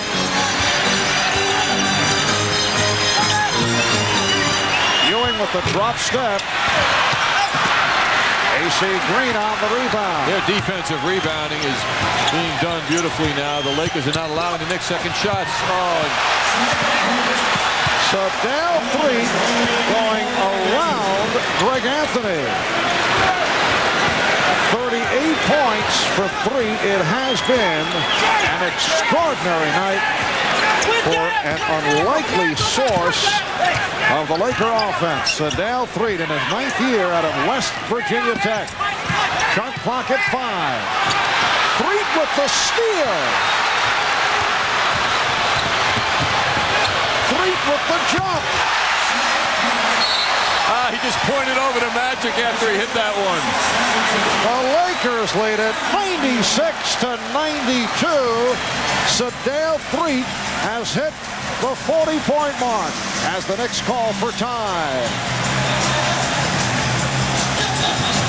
Rivals hook up. Michigan's Glenn Rice, who scored 31 points, to Michigan State's Steve Smith. The Heat snapped Boston's 4-game win streak, winning 108-101. 5 minutes, 6 seconds remaining in the 4th quarter, and the Lakers now lead the Knicks 96-92. Well, Xavier doesn't protect that ball for an instant. Sadal Threet is on him. Anthony is backtracking. And Sadal says, thanks, Magic, for the inspiration. Goes back to the lineup. The team is looking at Magic, and the fans here gave the biggest hand of the night to Magic Johnson. They recognize the inspirational effect he's having on the Lakers. Here's Starks, rejected by Perkins. Shot clock at 3. Jackson. And Perkins with the rebound. The Lakers 62% from the field in the second half. Here's Perkins from downtown. And you may have noticed the Lakers have some support in this building. They now lead it by 7. It is their biggest lead of the night. And the Knicks are down only 2 timeouts remaining. Lakers have 4 and a 20. I can't believe that the Knicks aren't using Ewing more. Here's Ewing. Well, the Knicks have gone cold while the Lakers have turned it in the second half. The Lakers in the midst of an 11-0 run. Sedale Threet with 40 points, a career high. Perkins again for 3. Oakley on the rebound.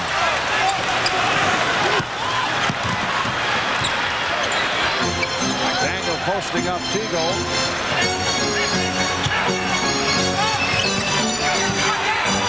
Ewing. Yes.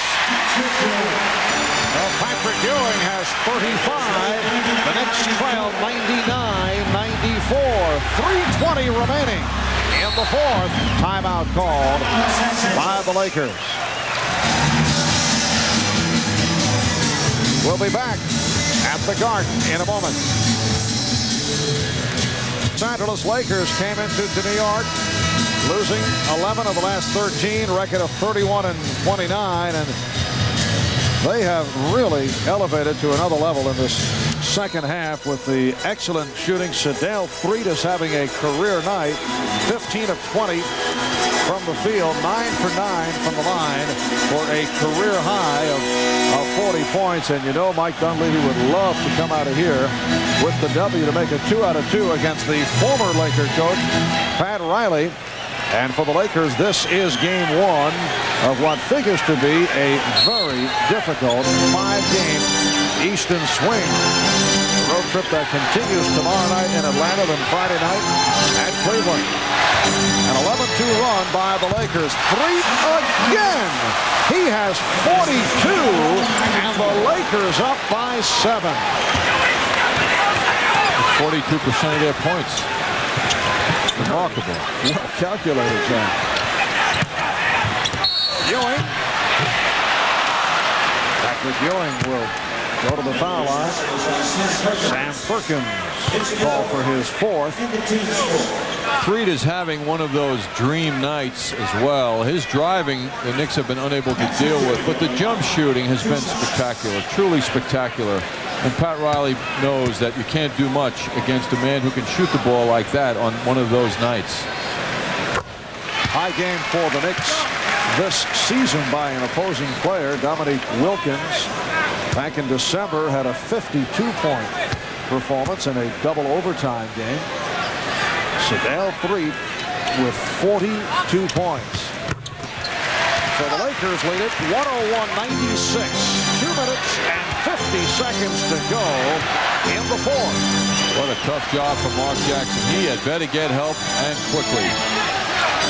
And Threet lost Jackson off the pick. Here's Green. A.C. Green buries one from outside. He has 11.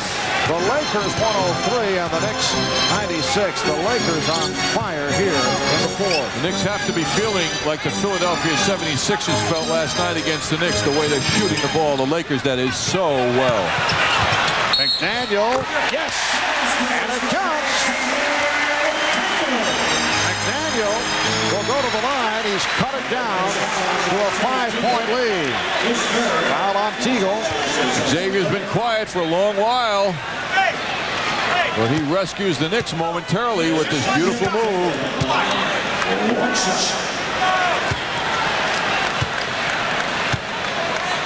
McDaniel 2 for 2 from the line. That only was 6. Oh, it's tipped home. Will it count? Nope. Loose ball foul on Ewing. That's 4 on Ewing. I started to say the foul shot by McDaniel, only the 6th free throw attempt by a Knick, aside from Ewing. Ewing with a little push. Foul on the Lakers. Offensive foul on Green. Mike Dunleavy very close to a technical, and Bob Mulaney decided to let it go. Fortunately, Mike is quiet. Probably wasn't heard that much. A break for the Knicks, down by 5, and they get the ball back. There's Jackson. Rebound, Jackson. So the Knicks are within 3. 2 minutes remaining in the fourth. Jackson doing a good job of making Threet consume the 24-second clock.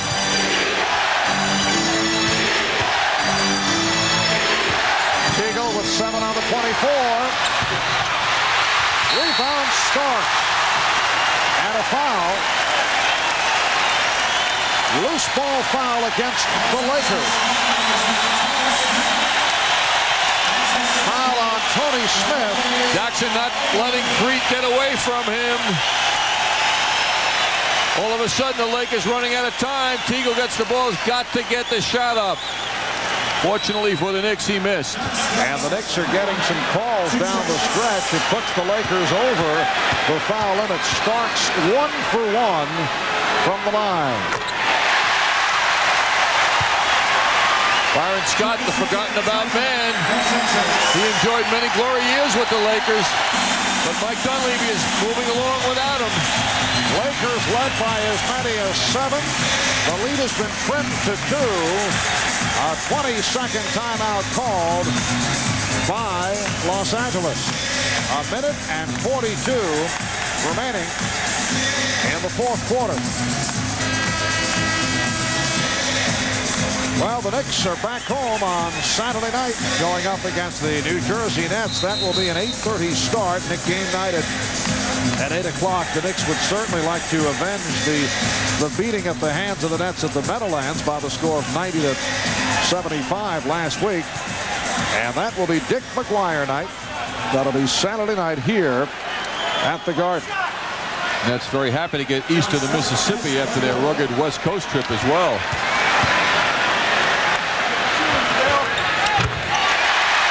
Starks brings the Knicks within 1. Jackson all over 3. A minute 35 remaining in the fourth quarter.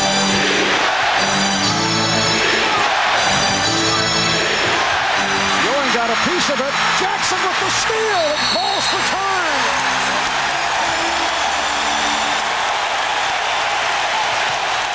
Patrick Ewing with the deflection. Mark Jackson able to hustle it down and made the smart play, avoiding a tie-up. We'll be right back. The Laker lead, once 7, is now only 1. A minute and 25 remaining in the fourth quarter. The Lakers appear to be on the verge of putting the Knicks away, but the Knicks able to turn it. The Knicks are down to 1 timeout remaining. The Lakers have 3. The Knicks just used a timeout as Mark Jackson, fearing being tied up right here by Sedale Threet, was able to wrestle the ball free, get possession, and call for time. A good play by Mark. A double-teaming effort by Ewing helped out. Look at Starks pouring some oil into Threet's wounds right now. Ewing comes over, though. He delays Threet, takes the direction away, slaps that ball loose, and Jackson makes the big commitment to the loose ball and then the timeout. The Knicks will throw in at midcourt. They go with Ewing, Oakley, and McDaniel. Jackson and Starks in the backcourt. Lakers putting some pressure on. Knicks trail by 1. Pivot's out of the picture now. It's Perkins on Ewing. Starks played by Smith. Ewing off a triple team. Had it knocked away. And a foul on the Knicks. The Lakers effectively collapsing on Ewing. McDaniel called for the foul, his 4th. Ewing is totally disgusted now. He gets the ball in good position. Perkins plays him tightly, forcing Ewing to a fake. Ball slips right out of his hands. Mark Jackson greets Ewing to try and do a high-five number, and Ewing blows him off. He didn't even want to bother. Knicks with their 4th team foul. Lakers are already over the limit. So again, the Knicks have to deal with Sedale Threet. Threet with an off-balance shot. Rebounded by Ewing. And the Knicks have another opportunity. And a foul has been called on the Lakers. That appeared to be a soft call. Made by the #1 official in the NBA, Darryl Garrettson. Foul on Perkins. And that is 5 on Perkins. The Laker bench very upset. Here's another look at it. Threet totally in charge of the offense. Ewing gets that ball. Looks like Perkins placed his hands on the back of Ewing, and that foul was called. Knicks was surprised that the whistle blew. Didn't seem to bother Ewing. But Patrick Ewing, who a moment ago had the ball knocked away when the Lakers collapsed, looking to tie the game, has missed on his first free throw. Now the Lakers call a timeout. They want Ewing to think about that miss. He's now 9 for 11 from the line. We'll be right back. In the game, Patrick Ewing will be back at the foul line after missing his first free throw. Patrick has had his difficulties at the line down the stretch. 9 for 11 overall tonight from the foul line. He has 37 points to lead the Knicks. Lakers 2 timeouts remaining. Knicks have 1. And the story for the Lakers tonight has been their point guard, Sadal 3. 16 for 22 from the floor, 9 for 9 from the line for a game high of 42. Well, Patrick Ewing's going to the line now, is in a situation to tie this game. It's his biggest shot of the game, really, at the moment now. You know he's got to feel the pressure. In these moments, Patrick has not done well when he's had to be at the line in closing moments of a game. For the season, Ewing 73%. Free throw shooter. 52 seconds remaining in the fourth.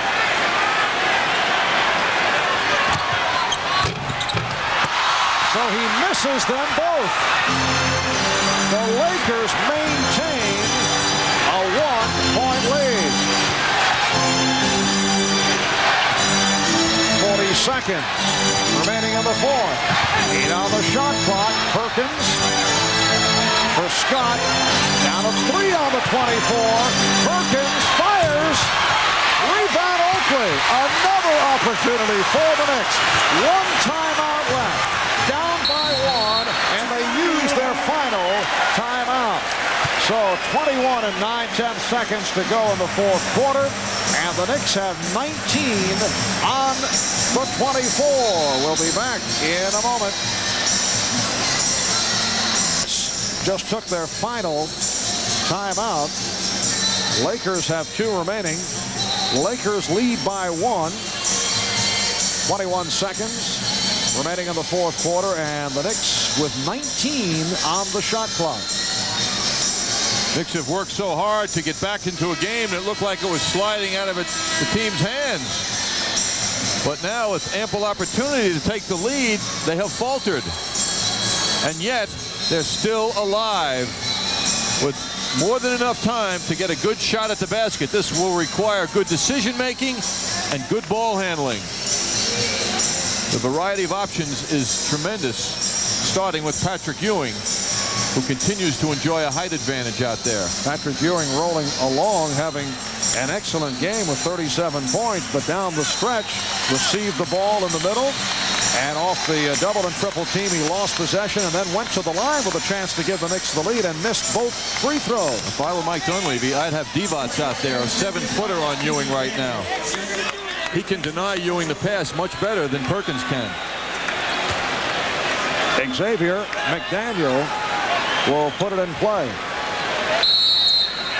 The Knicks are down by 1. Ewing drawing the double team.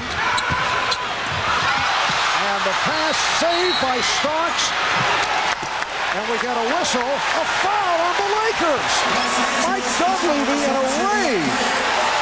The foul on 3.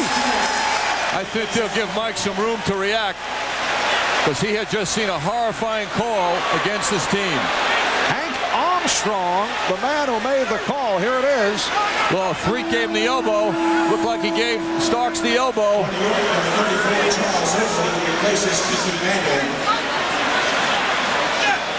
And once again, the Knicks are presented with an opportunity. Here's John Starks at the line. He's 3 for 3 from the line. 11 seconds remaining in the fourth quarter. Anytime Starks has been called on to hit a big shot, the percentages go in his direction. The gutsy player. The game is tied at 1:03. The Lakers take a timeout. They have one timeout left.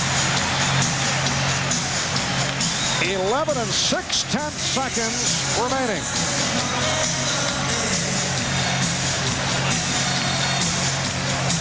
Dramatic finish. It looks like the guards want the Knicks to win this game because they keep getting the key calls here in the closing moments. John Starks fouled moments ago and trying to get his hands on a loose ball by Sedale Freet. Starks goes to the line, hits the first one to tie the game. We're taking another look at it now. Starks trying to get that pass is shoved clearly.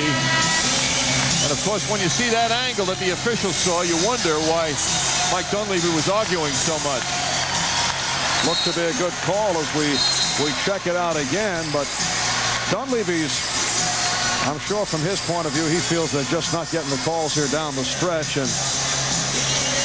But it clearly was a push by Sedale Freet. The Lakers have not scored the last 2.5 minutes. They were up by 7, 103-96. Game is tied at 1:03, and Starks to the line again. The Knicks by 1:04-103. Lakers have one timeout remaining. The Knicks do not want to foul. Time running down. It's all Sedale Freet. Gets it out to Perkins from downtown. 2 3/10 seconds remaining. The Lakers take the lead. Here's McDaniel. He can win it. He does. We're not sure. Wait a moment. The officials checking it out. If it counts. Let's see. The score has not been posted. Garrettson looked at the other officials to get their opinion. If it counts, it would tie the game. It does not count. And the Lakers, in a wild finish, have defeated the Knicks 106-104. We'll get another look at it. Pat Riley in disbelief. Xavier McDaniel arguing with Darryl Garrettson. But not Pat Riley. The Lakers over the Knicks 106-104. And here is another look. First, the Laker end. Perkins with the three. Now that gave the Lakers a 2-point lead, and here is McDaniel. It's 2-point range.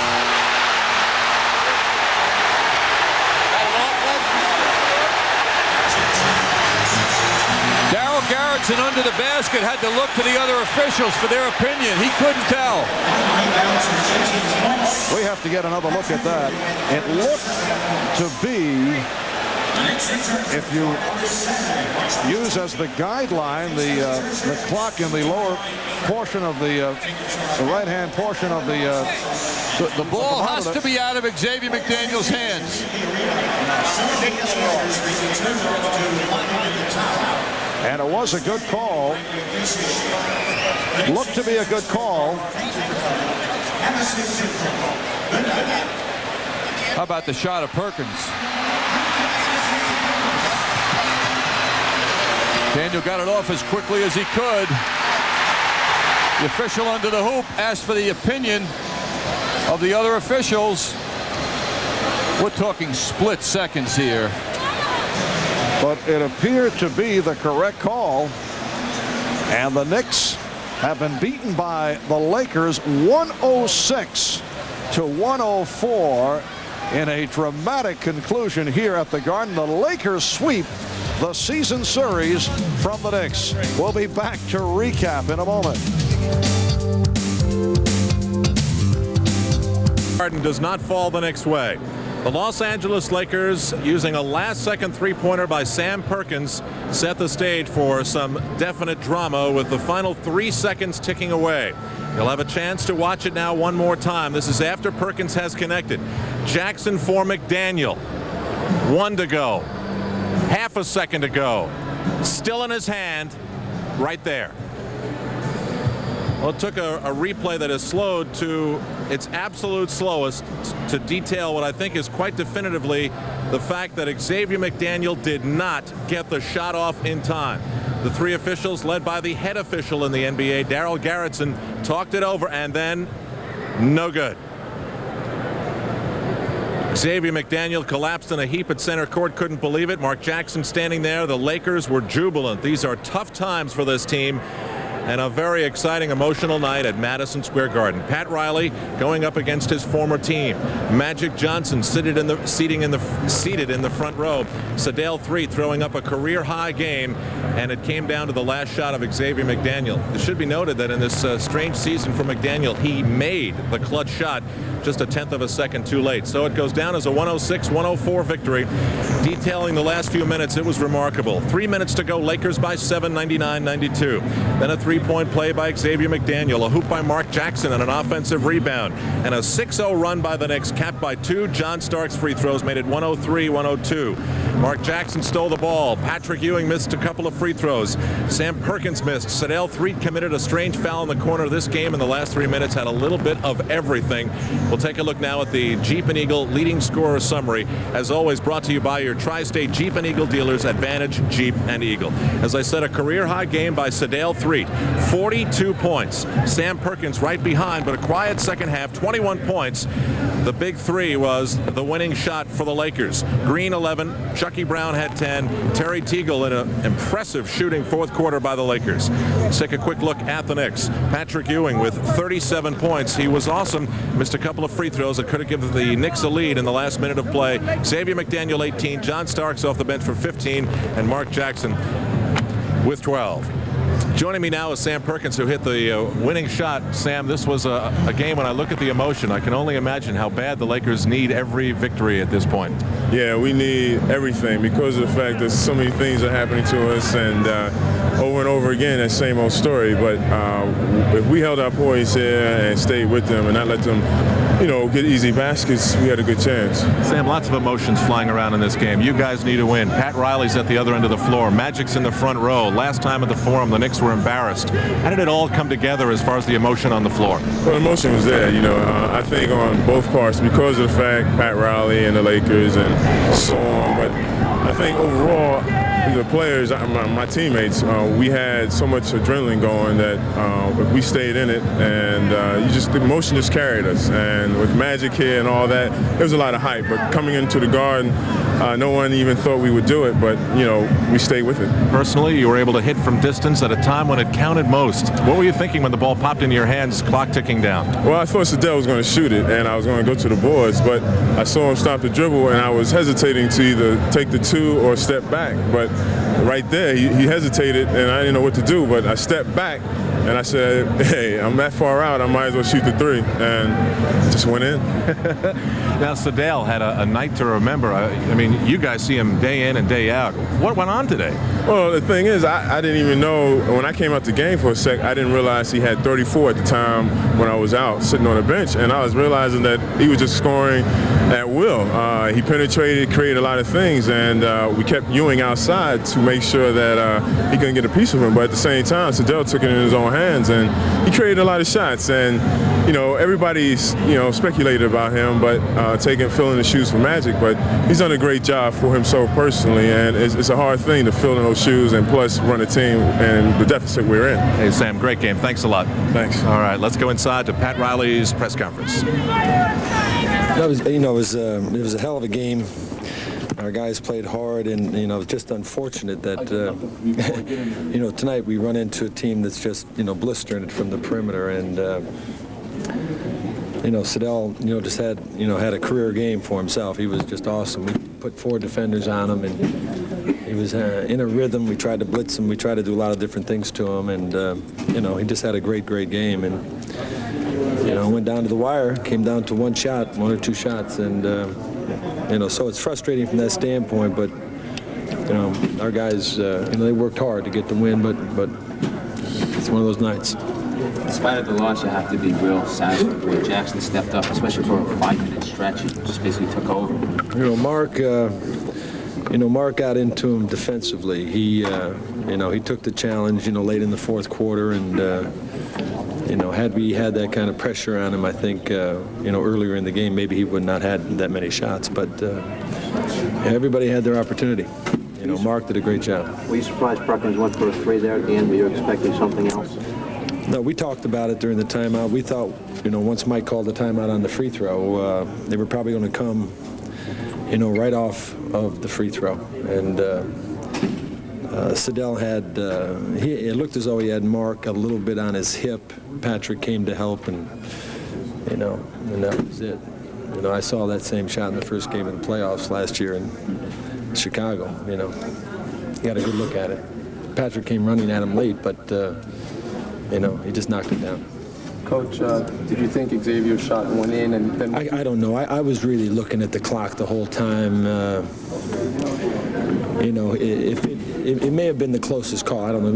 If some of you saw it, if they worked it down, I don't know. It was real close. What did you think of the refs then not making a decision right away, having to confer? Well, you know, you want it to be right. You do. You want it to be right. And if making a knee-jerk call in that situation is wrong, then I wouldn't want it the other way either. I wouldn't. I'd hate to see the film after and say, well, we got a break. So I don't know. I haven't seen the tape, you know. Pat, in replay, it showed that the ball was in X's hand with the clock at 0. At 0? Which means what? Which means the officials made the right call. Well, then that's what they did then. So maybe that in that conference, you know, the right decision was made. I mean, it hurt. You know, if maybe had X not taken one more dribble, but we made a point about that during the timeout. We did not have any timeouts, and we said if they do hit, we just got to go along with it and take the best shot we could get. And I was surprised we even got a shot off, to be honest with you. But, you know, we were a quarter second late tonight. Tough playing the Lakers? The 2 games? No, it wasn't tonight. You know, you know, I thought we were a step slow in the first half. You know, a lot of that might have had something to do with last night, and you know, in the second half they just continued to knock them down, and then in the fourth period we came back strong. But no, it wasn't tough tonight. Is there any way for you to prepare for what Reed did? I mean, did he just shred any kind of game plan or anything with what he did? Well, you know, we talked about, with as much time as we didn't have to prepare, we talked about the guys that we felt that we had to neutralize. And, you know, he's one of the all-time great streak shooters in this league. And, you know, we made a point about it, but we didn't make a point to emphasize that much about it. But he took the game over. He just took it on his hands and in his hands, and he was unconscious. I don't know if you rank losses, but if you did, would this be? This is one right in the heart. Okay, so if you can understand what that is, it's a tough one. Okay. Yeah, guys have been playing real well. They're playing hard, and it's a tough one. Pat Riley's Coaches Conference, as always, brought to you by the New York Times. Pat Riley saying this was one in the heart. This was a tough one. It came down to tenths of a second. 106-104. Lakers win it tonight.